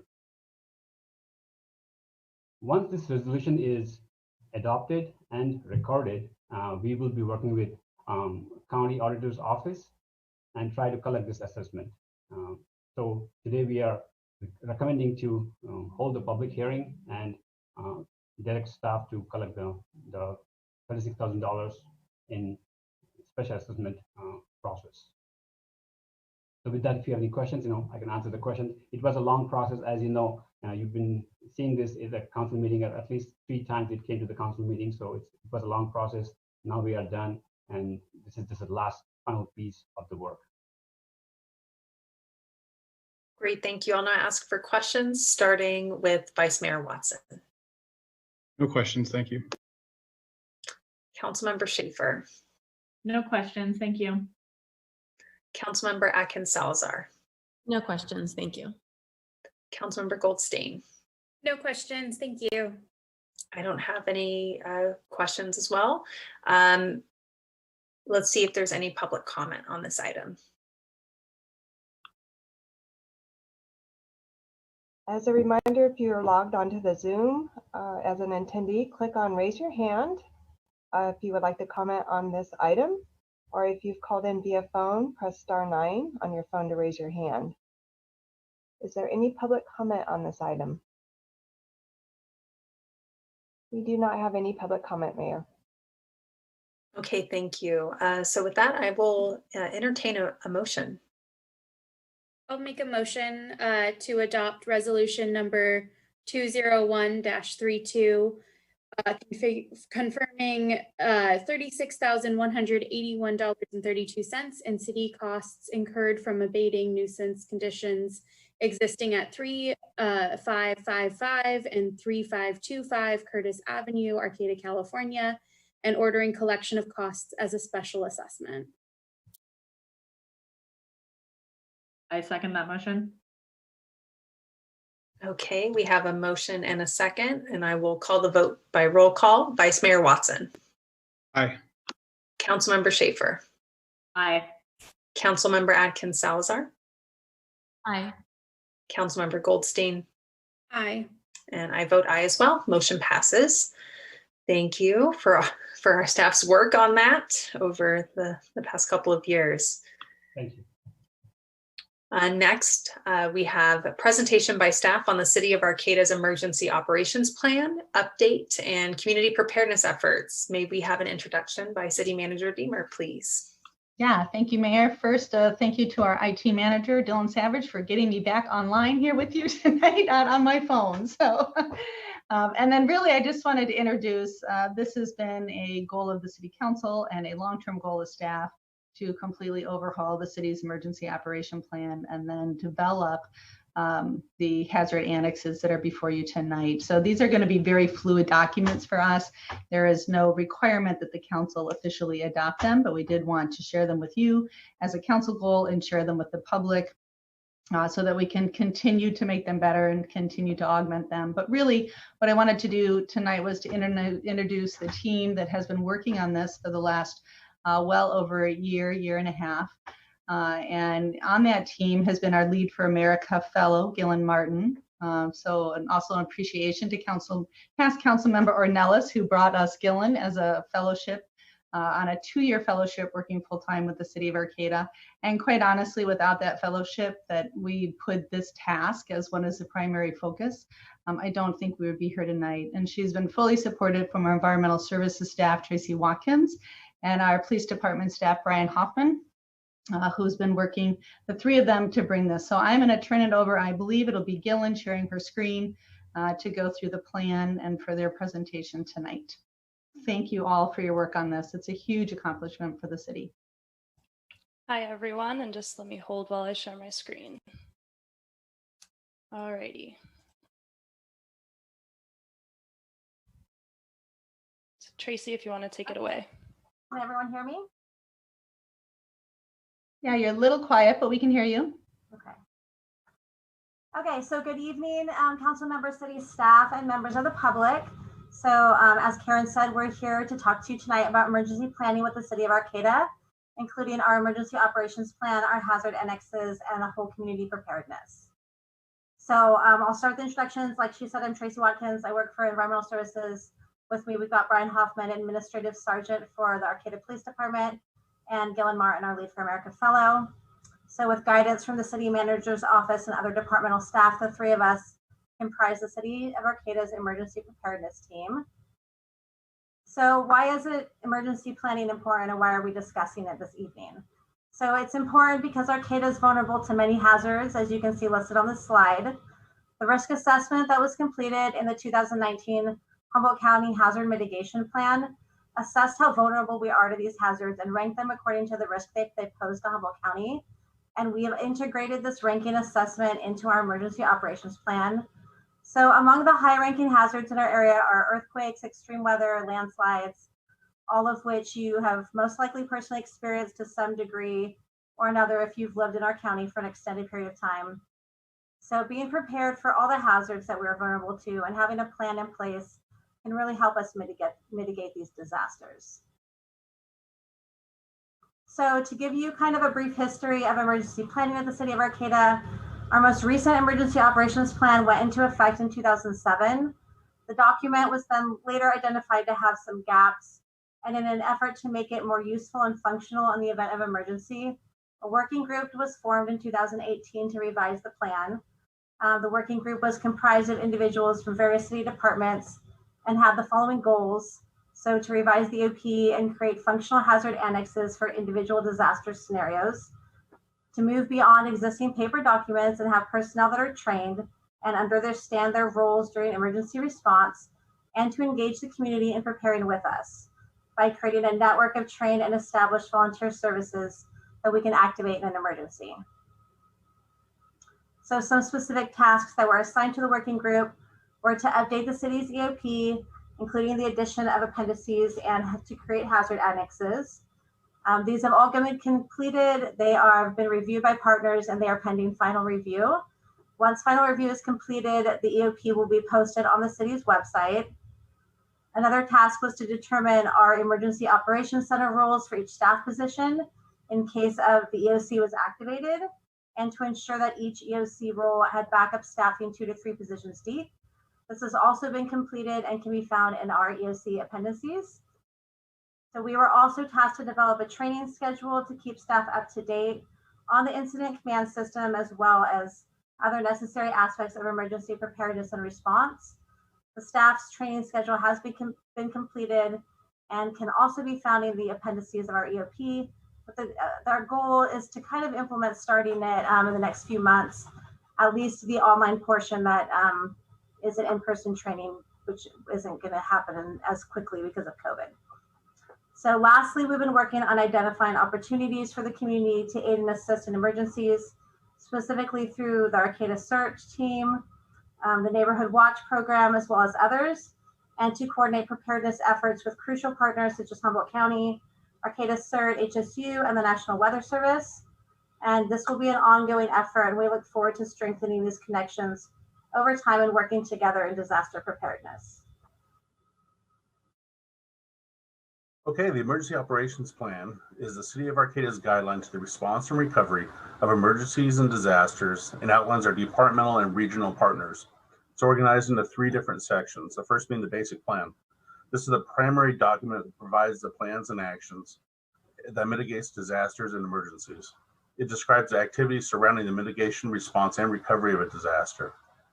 Second would be the hazard annexes.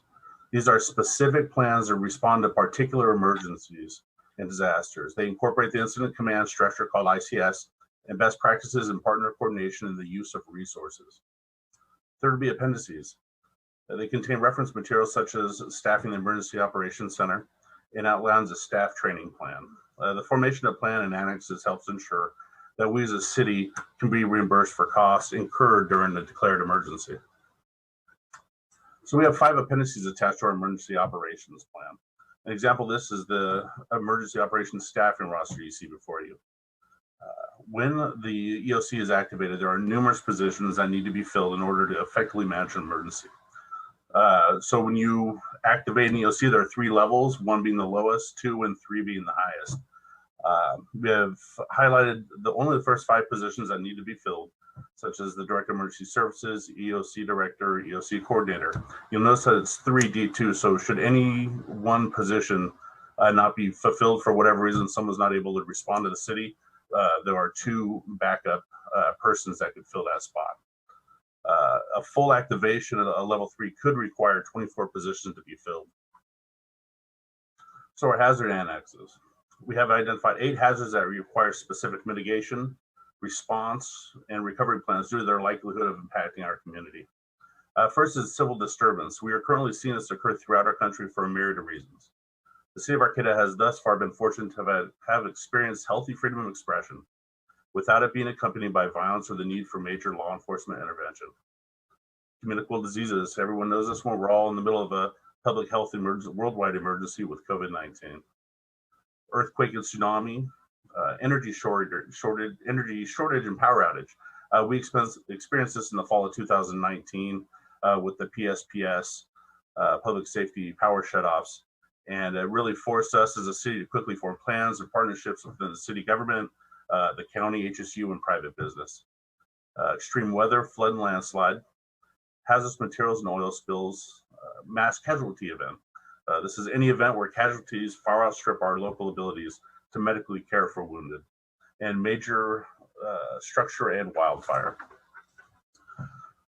So an example of a role or responsibility in the hazard annexes pertains to the role of the City Council during an emergency. The City Council is expected, amongst other things, to lead the community engagement, approve the proclamation of local emergency, support public information efforts, and consider short and long-term recovery staff recommendations. So planning with the whole community preparedness approach, this is sort of what Tracy spoke to when she named a goal of the group as bringing the community into preparedness with us.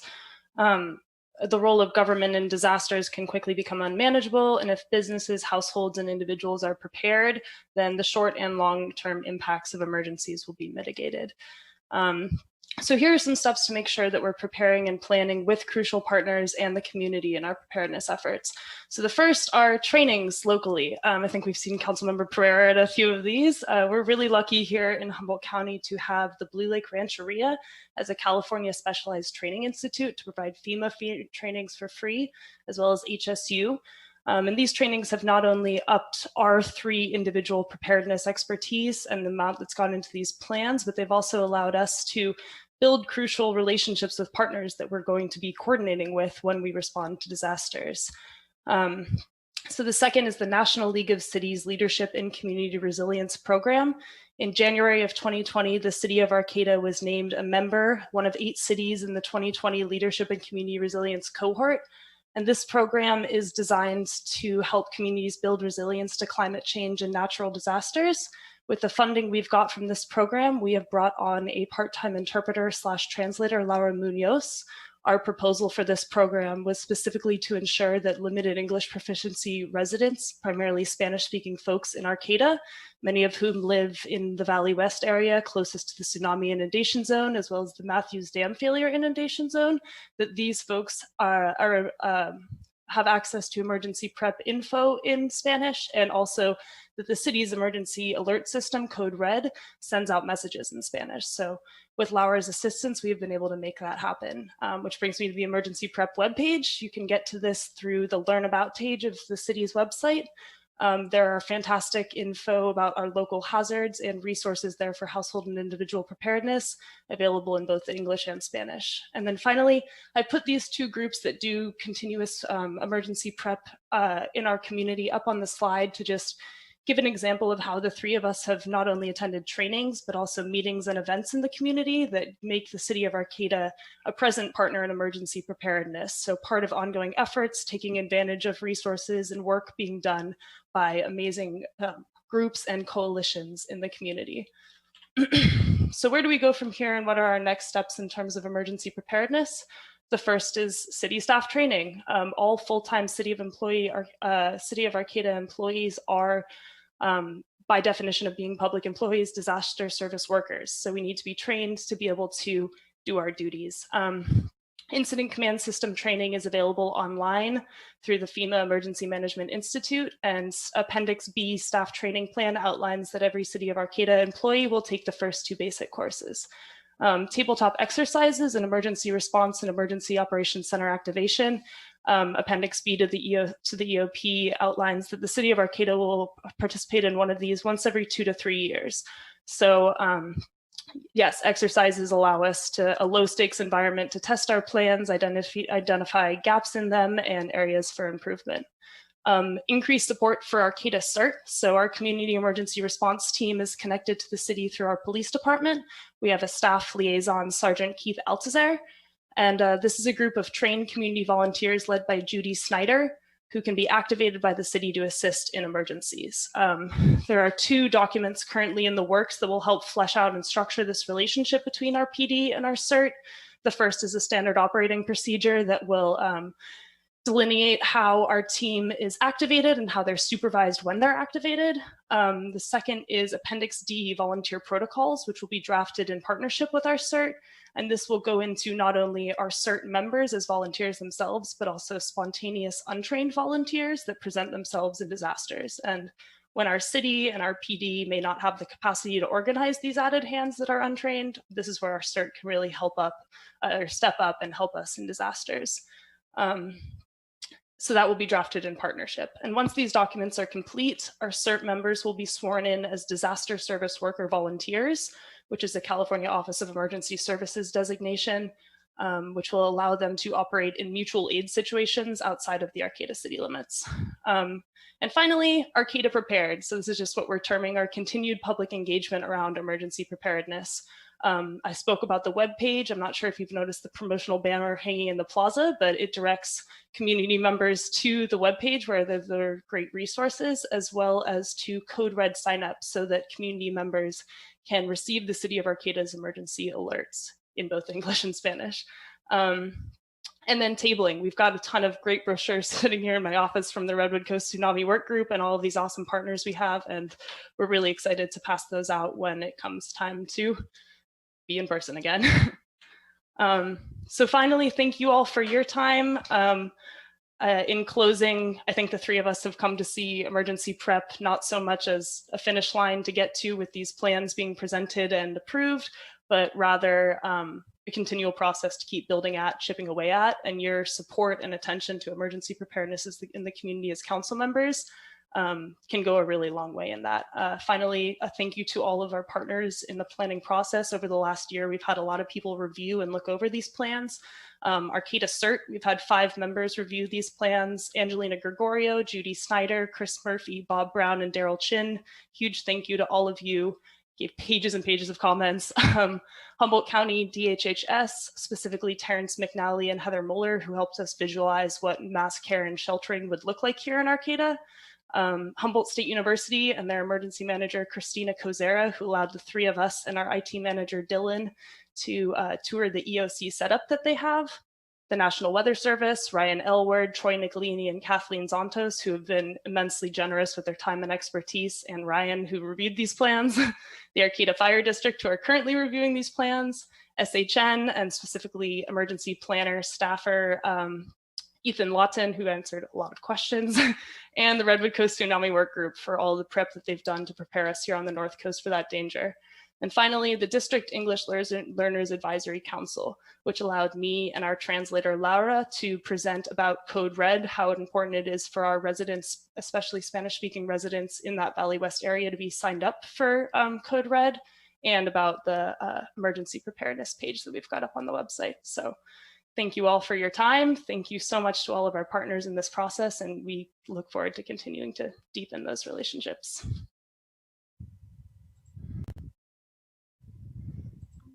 Great, thank you so much for this report. I will now ask for questions from the council, starting with Councilmember Goldstein. I don't have any questions, but thank you so much. I know this was a huge amount of work, so thank you for the presentation and all of your work. Councilmember Schaefer.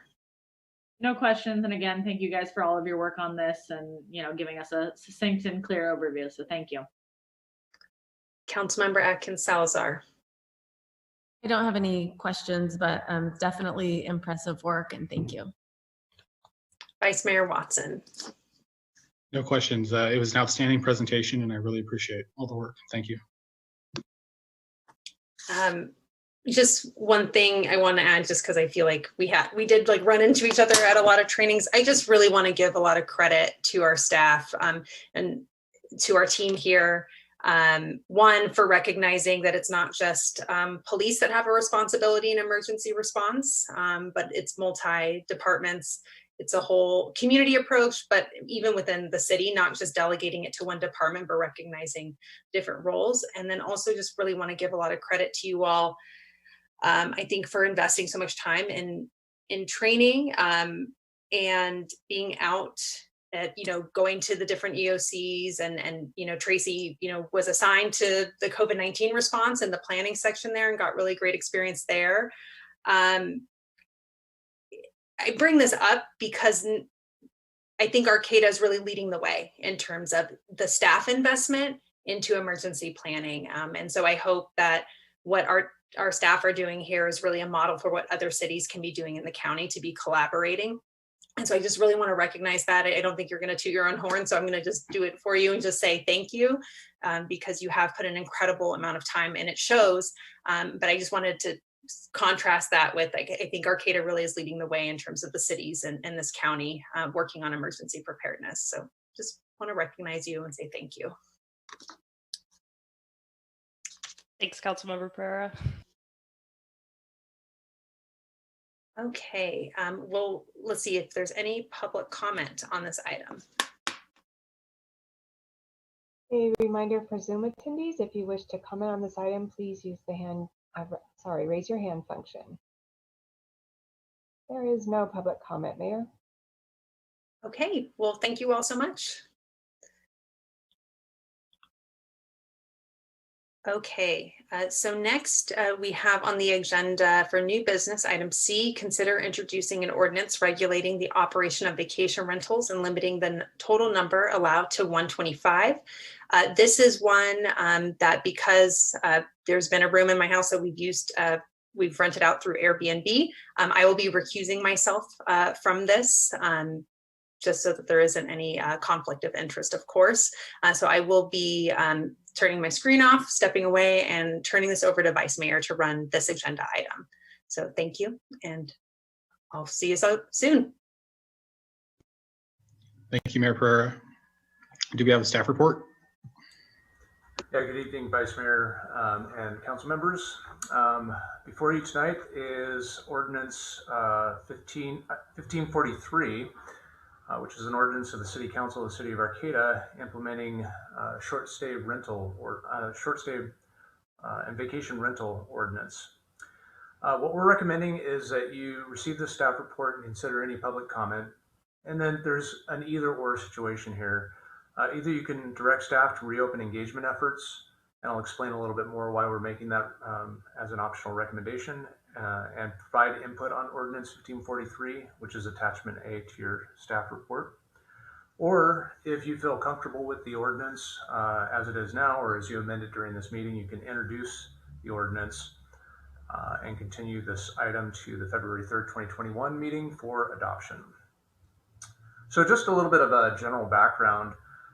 This ordinance was requested by the City Council in 2018, and we went through extensive outreach and engagement efforts, took it to our Economic Development Committee, really had a lot of interaction with folks that are in the community that either have experience with vacation rentals in their neighborhood, or more likely than not have a vacation rental. And so we're very engaged in this new regulatory framework the city was developing. The council originally requested that we develop this ordinance in order to get ahead of the potential for large-scale conversion of residential units into this commercial purpose of renting it out for short-stay accommodations.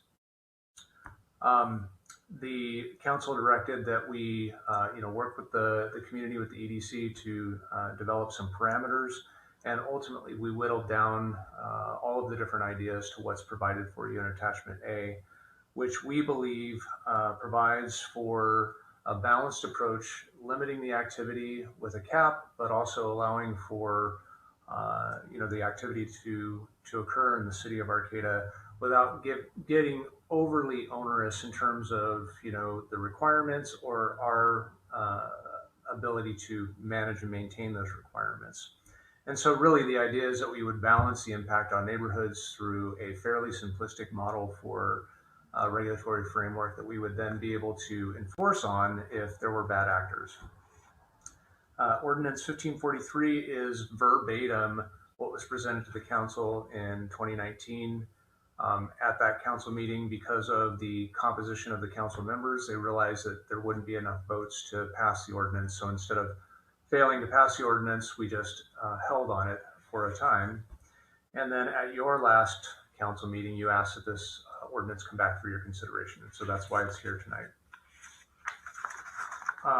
I would like to walk through just some of the core components of Ordinance 1543. So if you look at on packet page 388, where we get into the permit required, I'm going to walk you through some of the details here. Now, currently, you're required to get a business license. You're required to collect and remit transient occupancy tax to the city of Arcata. And that's the extent of the regulation, which is pretty minor and modest. This regulatory framework under section 6302A creates a permitting process. And so we can issue a permit, and if we can issue a permit, we can also remove that permit. We have a revocation process. And so A really just creates the permit class. I'm going to jump to C, which really is the section that identifies the limit. The last council discussion on this topic landed on 125 as a limitation, which is approximately 0.5% or so of the current total number of units. And so that's an area. Each of these areas that I'm describing now will have some council input on whether to maintain that previously discussed limitation or to have a policy discussion now and change those. Item D lists some exemptions, and so the exemptions are from the permit cap, or from the total number of vacation rentals. It's not an exception from the permit requirements. So You may fall under one of these exceptions, but you still have to go through the permitting process. And those two exceptions to the cap are really if you're in a dwelling unit that is operated as a vacation rental for fewer than 30 days. So you take off once or twice a year and you rent your place out while you're gone. You wouldn't be subject to that limitation. They wouldn't count towards the 125 limitation, even though they'd still have to come in and get a permit. Or if the vacation rental unit is also occupied by either an owner or a tenant. So part of this regulation is really to ensure that our housing stock is retained in residential uses for long-term residency. And so this exception excludes you from that cap if you have a long-term residency occurring on the property, whether it's an owner-occupied or tenant-occupied. Section E was really a negotiation in the event that there are more than 125 operational at the time when this regulation is put into place. Section E provides for a grace period of sorts. Within the first 6 months after adoption of this regulation, anyone who's been operating as a vacation rental in the past 12 months can come in, document that to the city, whether they were above board with the business license and the TOT or not. They can come in and seek a permit. If they don't file within that first 6-month period and there's more than 125 permits that are issued, they wouldn't be eligible for a permit at that initial stage.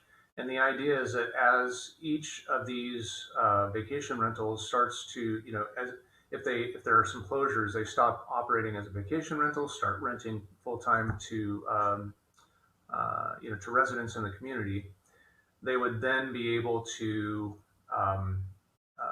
apply if that number of permits drops below 125, but they wouldn't be able to apply until such time that there was that senescence. Item F, there's annual renewals, and so we're keeping track of these annually to make sure that we know how many permits are in play, trying to keep that number about 125 or whatever the council decides. Next, in section 6303, the first item under A is the requirement for a zoning clearance. This is about a $220 permit that's issued through my department, where we verify that the use is an eligible activity and that the site is being used for the purpose that it's zoned for. There was some discussion amongst folks in the community that they didn't feel like they should have to pay this fee. And so that's certainly something for the council's consideration, whether you want zoning clearances on those on these new permits. Item B on the next page, 389, requires that they provide a contact, that there's contact information, so that if there's a complaint in the neighborhood, instead of calling the APD first, Arcata Police Department first, that they call this contact and let them know, hey, there's this issue here. Part of the idea here is that, if you develop a bad actor through this, that they have people who aren't following, municipal code or are causing, problems in the neighborhood that require police response, that ultimately we can not reinstate their permit later if they don't qualify as operating in good faith, in good standing rather. Item C is a building official inspection. This came about, the council wanted to make sure that all of these facilities were being rented, at least initially, that they met with health and safety requirements, that you didn't have occupants renting from homes that were not designed for habitation or occupancy. Since we're issuing a permit for that use. And so that's about a $250 one-time fee that happens at the beginning. We verify that the building meets health and safety code. And then the permit reissuance. I mean, this is really a low barrier for reinstatement. If you've been operating in good standing, you don't have those, complaints against you. The city manager as designee determines whether that permit is active and in good standing, and then can reissue them. Key part of this is that these aren't transferable. We didn't want to create a transferable permit that would be something of value that then people could trade on the market. This is a one-off agreement with individuals who own vacation rentals that, yes, you can use this structure for a vacation rental. And so if you continue to operate it, you demonstrate that you're paying your TOT, you have people staying there, and you're not a bad actor, we'll go ahead and have this low barrier reinstatement. If you're not using it, then we'll take it and give it to someone who wants to use it. And so we wouldn't reissue that. Or if you're a bad actor, we wouldn't reinstate. Moving down into section 6304, I'm not going to go through this in detail. This is really the stick end of the regulatory framework. If you're not operating according to the regulations, or you have some other violations that you're creating, we can go through administrative enforcement remedies or judicial remedies, and we can, these remedies are not exclusive. We can pursue multiple remedies. So that's the meat and potatoes of what this regulatory framework does. If you were to implement this, it would establish a cap.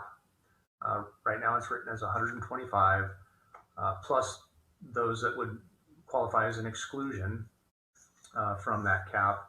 Everyone would need to get a permit. The permit would cost about $500 to issue on the front end. Each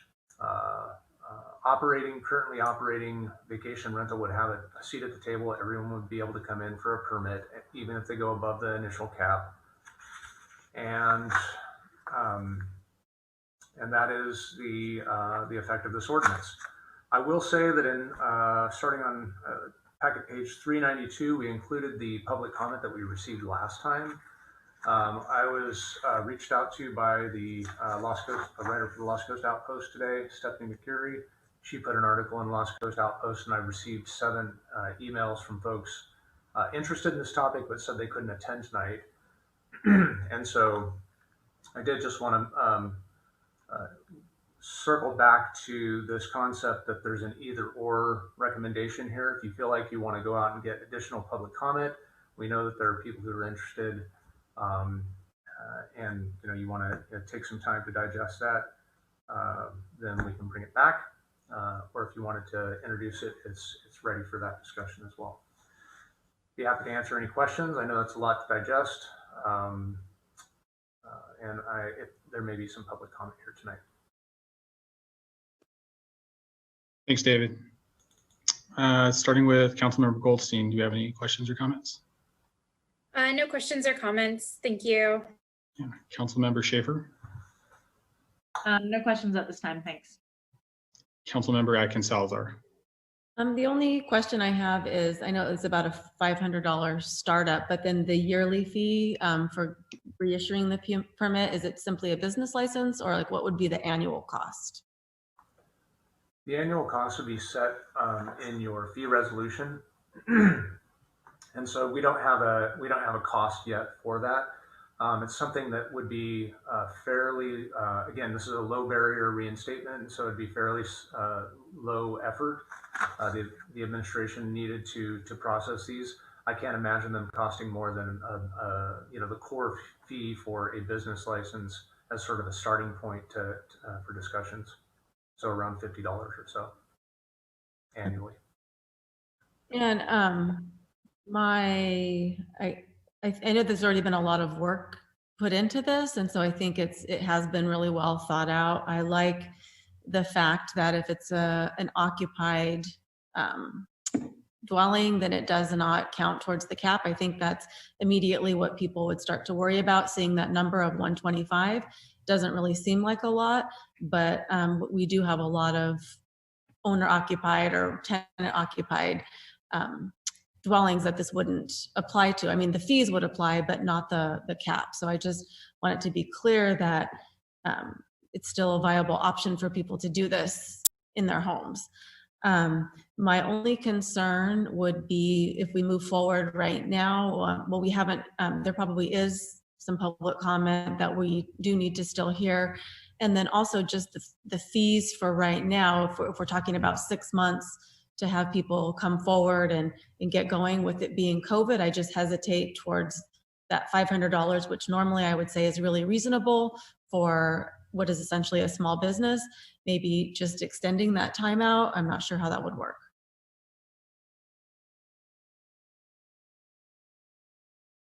I guess I would offer that the zoning clearance may be, you know, a place to start. The health and safety inspection is probably more important than the zoning clearance. And, you know, the level of detail that we could give for most of these, you know, most vacation rentals are going to be in residential structures on residentially zoned properties. Those are, you know, fairly easy to clear.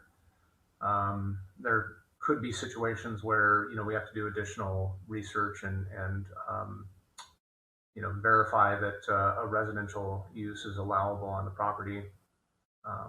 So I guess you could make the zoning clearance discretionary, so to speak, if it's clear that it's on a residential property, they wouldn't apply. And so only in those unique situations would we require zoning clearance. But I think based on some of the units that we've seen listed for rent, you know, the health and safety inspection is probably a wise step for us to take before issuing a permit. The director of engineering may have some insights into ways to streamline that fee as well. I know there's a hourly charge that the engineering department can do for inspections as well. I guess what I'm wondering if the question is more if there's a way to sort of delay certain points of implementation in terms of when the fees are due. You know, if we do say in this first 6 months, kind of a clearance of bringing everybody in, but anybody that receives approval to have heading come in that 6 month period, if the fees and the inspection then, you know, kick in 6 months from now, and, you know, perhaps the economy is a little bit more up and running and people have a sense of if they're going to return to utilizing, you know, their units for Airbnb if they pull them off right now. Is that more of kind of what you're asking about? Yes, that was just thinking if people are, you know, relying on some of that for income right now and just barely getting by, I wouldn't want to impose an additional $500 on them. I think that's a reasonable price for operating a business, but just if we could just delay that a little bit until we're out of this pandemic. That's really my main concern. Yeah, I think I think if we're going to issue a permit and then have to go through a revocation, if we find that it doesn't meet with health and safety, that is, you know, probably, you know, kind of setting us up in a bad situation. So finding a way to reduce the cost but still implement the program, I guess, is what I would recommend as a first starting place. You could theoretically extend out the grace period so that if someone wanted to come in, you know, they're not even renting right now. If they wanted to come in 10 months or 12 months as opposed to, you know, the next 6 months, and then they have the operating capital, they know they've got a clear path. I know I'm going to be, you know, operational in the next 3 months or something like that. It might be easier to, you know, bite off the $500 at that point, or the $250 if it's for the building inspection alone. So that's another way to do that. And if you'd like, we can put our heads together offline and maybe come back, you know, with some creative solutions to your next meeting.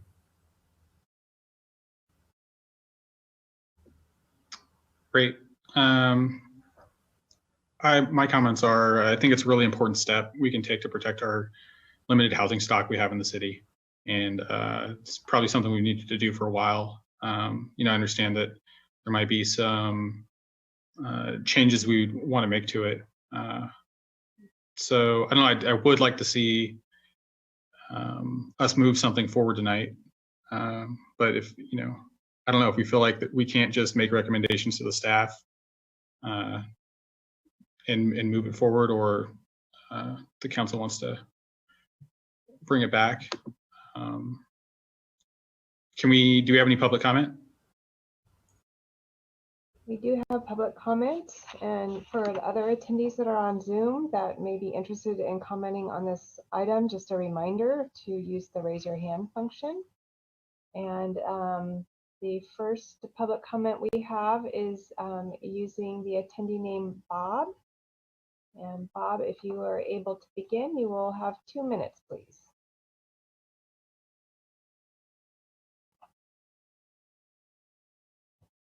Bob, can you unmute yourself?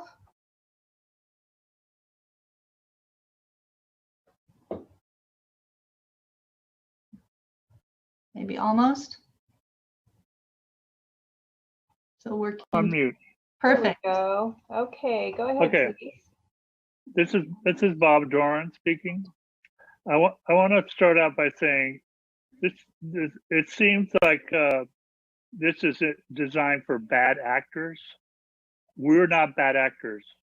We're a small business that operates. My wife and I are senior citizens. We use part of our house Airbnb, and we don't make a whole lot of money at it. Right now, we're actually not in operating. We haven't been operating since March last year because of COVID. So we haven't had any income the entire year. Every year, we've been operating this for 8 years. We've been paying money into the tax base through TOT. We pay it for a business license every year. And now you're saying, okay, after you've been doing this for so long, I'm just kind of jotting it down as we were on with David. It sounds like $750, $500 for a business license, and $250 for an inspection. Like, why do we have to have an inspection? All of a sudden, when we've been operating, no one's ever complained about anything we've done. You know, last time this came up, it didn't go anywhere because so many people so many council members were doing Airbnb themselves, just as your mayor does. And, you know, as a result, you didn't go anywhere. So, you know, now you brought it up. Last time you were doing it, it was the same day they were talking about money. How can we raise new money for the city to operate? This is the way they're going to be hitting us. My wife's saying, are we going to be grandfathered in on all this stuff? That's another question. Now, the inspection is not required for a rental. It's just a short-term rental. The place across the street is rent to a bunch of students. They don't have to have the city come in and pay them to check out their place. No, why do we have that? And my basic problem is this is for a supposed problem with bad actors that it's not really happening now. This is a reaction to what's happened in Trinidad, which is a totally different city than Arcata, and it's not like it's not like it's a problem. So why are we making it a problem? And if it's just to raise more funds for the city, I think look out elsewhere than to this couple of senior citizens trying to make it. Thank you. I don't know. Sorry. That's probably my 2 minutes. Can we clarify if, I mean, I thought that if somebody's just using part of their residence, that this doesn't apply to them? They would still be subject to obtaining a permit, but they wouldn't count towards the cap. And so to the question as to whether or not an existing use would be eligible, the answer is yes. You can come in if you're an existing use. I think to the commenter's point about not having been operating in 2020, I think that section E under 6302 could be amended to read that if you've had a vacation rental during the prior 12-month period or during 2019,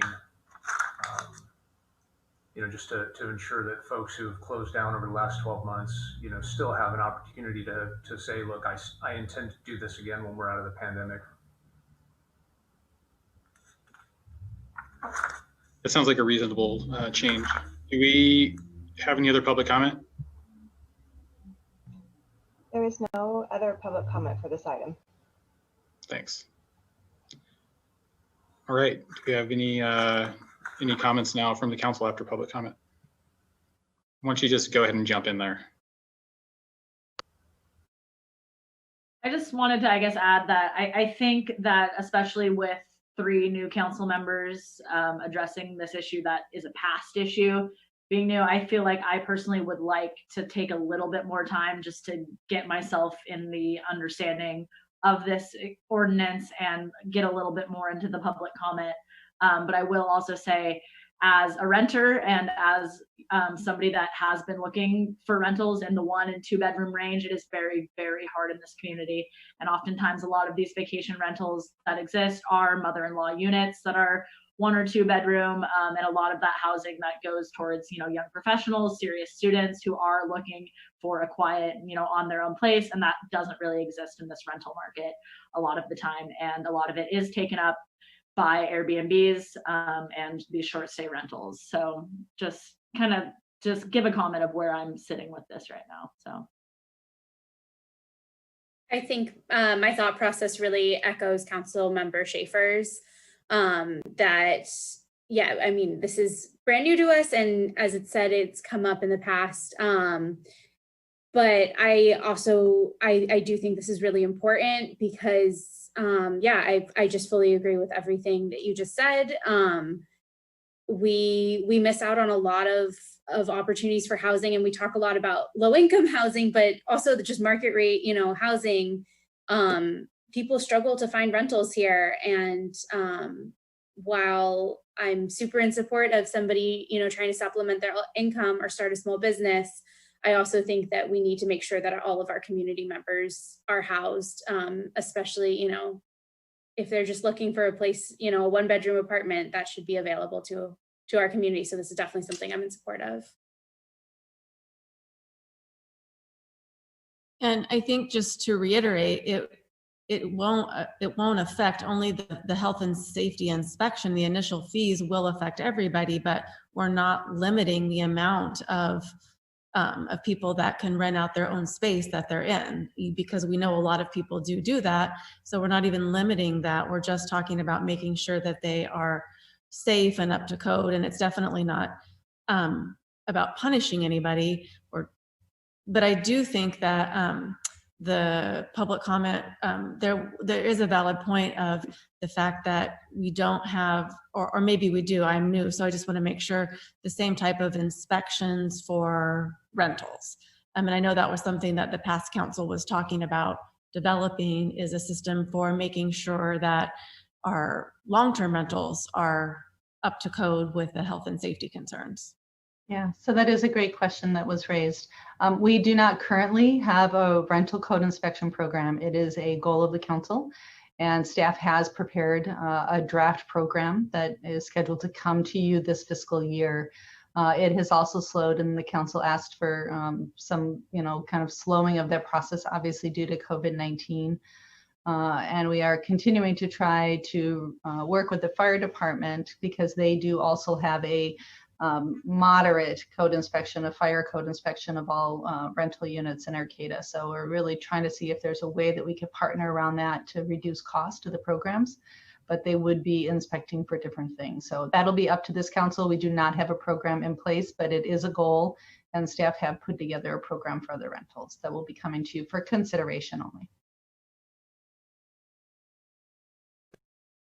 So it sounds like, I mean, to me, it's if we have council members that'd like more time with this, I think that's reasonable. And I'm just wondering what other input, what other, I don't know, what other ideas we want to give Director Loya, so he can come back to us with some options. I know Councilmember Eckensals had some thoughts on delaying some of the initial costs, and then I know David, you mentioned I can't remember specifically what it was, but you mentioned something. Yeah, Section E, trying to extend out the time frame for when someone was operational. Do you feel like you need anything else from us, David? No, unless you want to weigh in on the total number. If that's, if 125 seems like the right number, then we're golden. And I think I'll get together with Natra, and we will, put together a couple of options on implementation. A couple have come to me even as we've just been sitting here. So I think by the next meeting, if you want to bring it up next meeting, we'll have some fresh ideas. Great. All right. Well, with that, should we take a short 5-minute break while we wait for the mayor to return? All right. Great. 5-minute break. All right. Thank you.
Okay, well, hi everyone.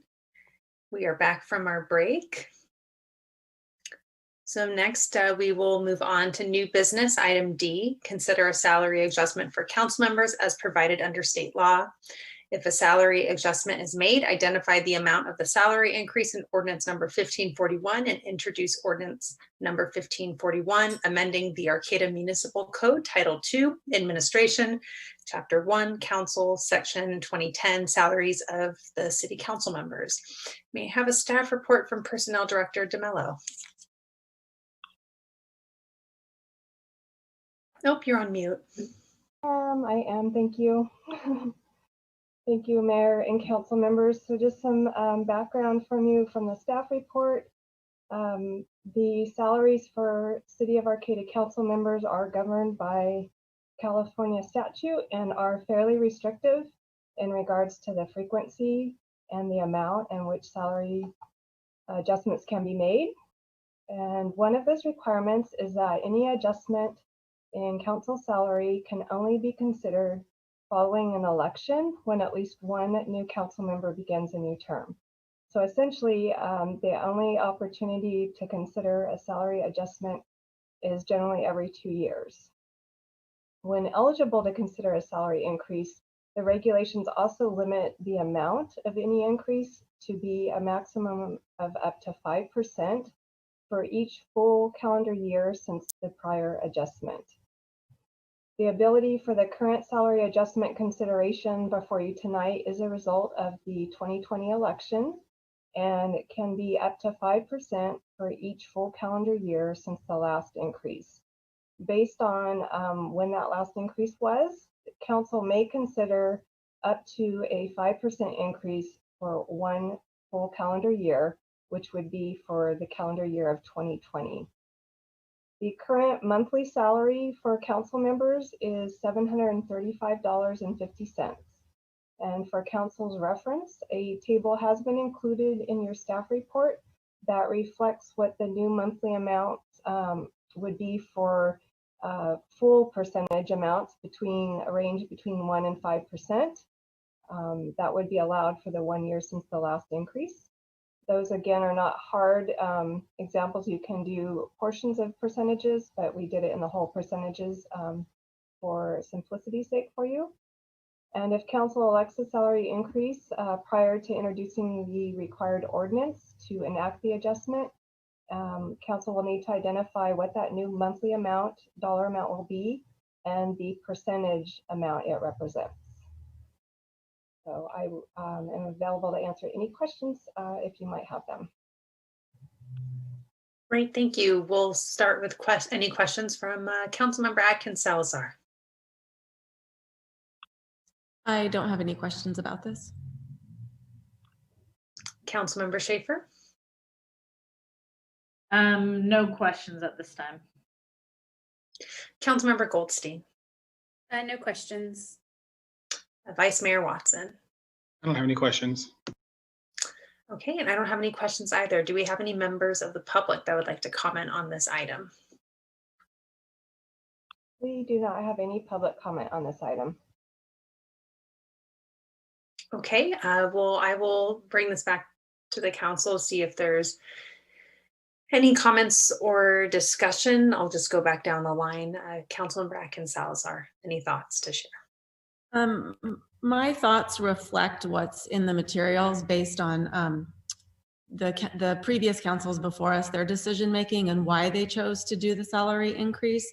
And when I started running for council, I wasn't really aware of the salary or benefits that would go along with it. But as I was running and learning about that, and it was also, you know, during a time where we're really focusing on equity and getting more of a diversity in leadership, it became pretty apparent that you have to have a certain level of privilege to be able to serve in a position that we do, because we're not making a ton of money on it. And I realize that it's a part-time job, but I think that if we want to have more equity and leadership, then it has to be a part-time job that is livable, so that if a person could have, you know, 2 part-time jobs, this being one of them, and that being their and then they could have a livable wage. I think that's the intent behind the increases. I'm sure we will probably get obviously pushback on this because essentially we're increasing our own wages if we choose to do this. But I know that that's not really the intention. It's the bigger picture and trying to provide equity and leadership and opportunities for a lot of other people as well.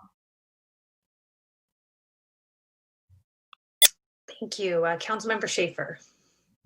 Yeah, I just wanted to say that I agree with Councilmember Atkins Salazar in that making a wage competitive for the council is important to attract, qualified candidates. I would like to comment, however, that I think a more modest increase, especially in the midst of a pandemic, when there are probably a lot of city officials that are not getting pay raises or, not being laid off, et cetera. So I would probably state that I'm more in support of a wage increase similar to I'm looking at like the management, the comparison on the table here of about of that 2 to 3% increase instead of that full 5%. Councilmember Goldstein. Yeah, I think that Councilmember Atkins Salazar said it great, and I completely agree that I started running and for city council and didn't really think about the money at all, and that takes a lot of privilege to be able to do that, especially because running itself is pretty expensive. And then being on council is a pretty big time commitment, and I have a lot of privilege to be able to be doing this, so I completely agree with that thinking. I'm not sure if this is necessary or not, but one thing that I had asked City Manager Deemer earlier in the week to look into, and she did let me know that this is possible, is that if we don't feel that if we want to take this opportunity, because we don't get the opportunity often to increase the city council salary for all the reasons we've talked about, but we don't want to do it right now because of the pandemic, we can choose to do the increase, but push it off for like a set date. Like we can say this doesn't actually go into effect until January 2022 or whatever day we pick. I don't know if we feel that's necessary or not, but it was just a question that I had asked earlier in the week, and I wanted to let the rest of the council just know what the answer was that I got back. Vice Mayor Watson. I don't know. I always have mixed feelings about these. Last time we did this, I believe I voted against giving us an increase for some of the reasons that we've talked about here. But I do agree that it's important to make the position as open as possible, as accessible as possible to as many people as possible. And I think that if we do it, just looking at the difference in cost and everything, that we should just go ahead and do the entire 5%. My takeaway from the public is that they think we are full-time, we get paid full-time salaries, which we all know that we don't. And an increase of $40 a month to $772 a month, I think a lot of people would still feel like we're underpaid. I see the comparison with staff. We're in a totally different category. We get paid significantly less than these numbers. Than the staff that these numbers reflect. And so those are my feelings. I think I would also be open if we wanted to put it off. It wouldn't bother me. But I think if we do it, we should just go ahead and do the entire 5%.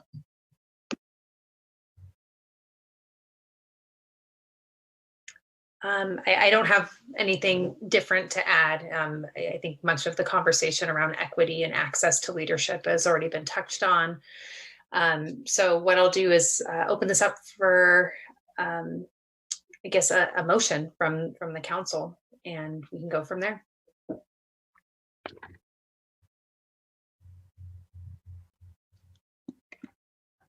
While people are deliberating, one other question that was asked of me of a council member was, kind of what does that equate to in an hourly wage? And, even with the 5% increase, I know that many of you put in more than 20 hours a week, but even at 20 hours a week, it's about $8.90 an hour. So still far below minimum wage.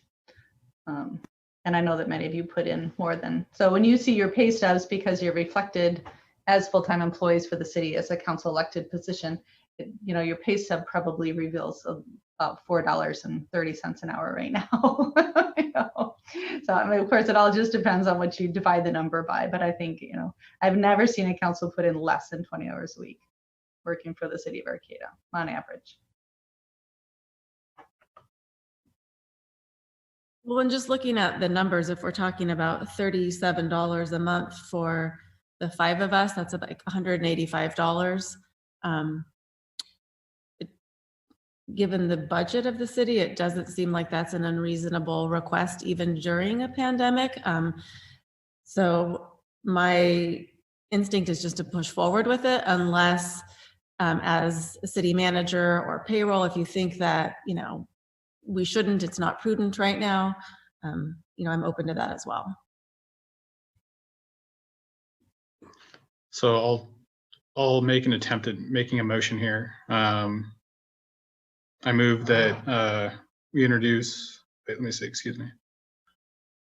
Introduce ordinance number 1541, amending the Arcata Municipal Code, Title II, Administration, Chapter 1, Council, Section 2010, Salaries of the City Council Members, and to reflect a 5% increase. I will second that. So I think we need to also identify, in addition to the percentage, would be the dollar amount.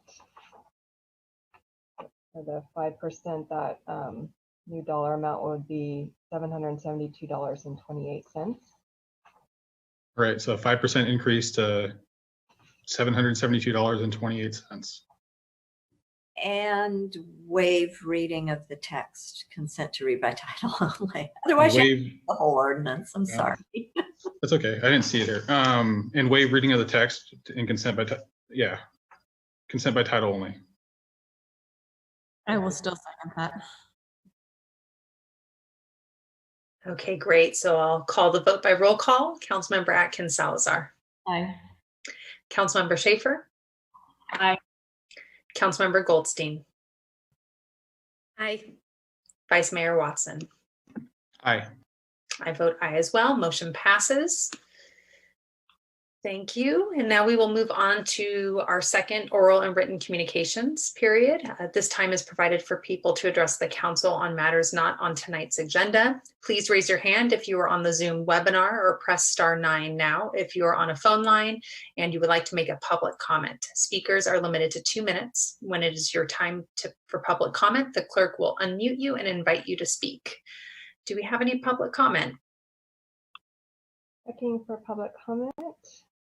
And we do not have any public comment. Okay, next we will move to council and staff reports. Are there any staff updates? There are no additional staff updates tonight. Thank you. Vice Mayor Watson. I don't have anything to report this evening. Thank you. Councilmember Schaefer. Nothing to report right now. Thank you. Councilmember Goldstein. Nothing to report. Thanks. Councilmember Atkins Salazar. Nothing to report as well. Thank you. And I don't have a report this evening. Dates of future meetings. We do have a study session tomorrow night at 6 p.m. via teleconference. So we'll see each other tomorrow. And before we adjourn, I wanted to take a moment because I'd like for us to adjourn the city council meeting in memory of Esteban Gonzalez, who his life was shortened due to pneumonia and possibly complications from COVID-19. Most of us have known Esteban for many years. He worked tirelessly, had such an uplifting spirit, and it's really been a devastating loss for this community, and just so much gratitude to his family for sharing Esteban with all of us for so many years, and just really want to extend our condolences to his family and those that were closest to him. So may we just adjourn in his memory. So thank you, everyone.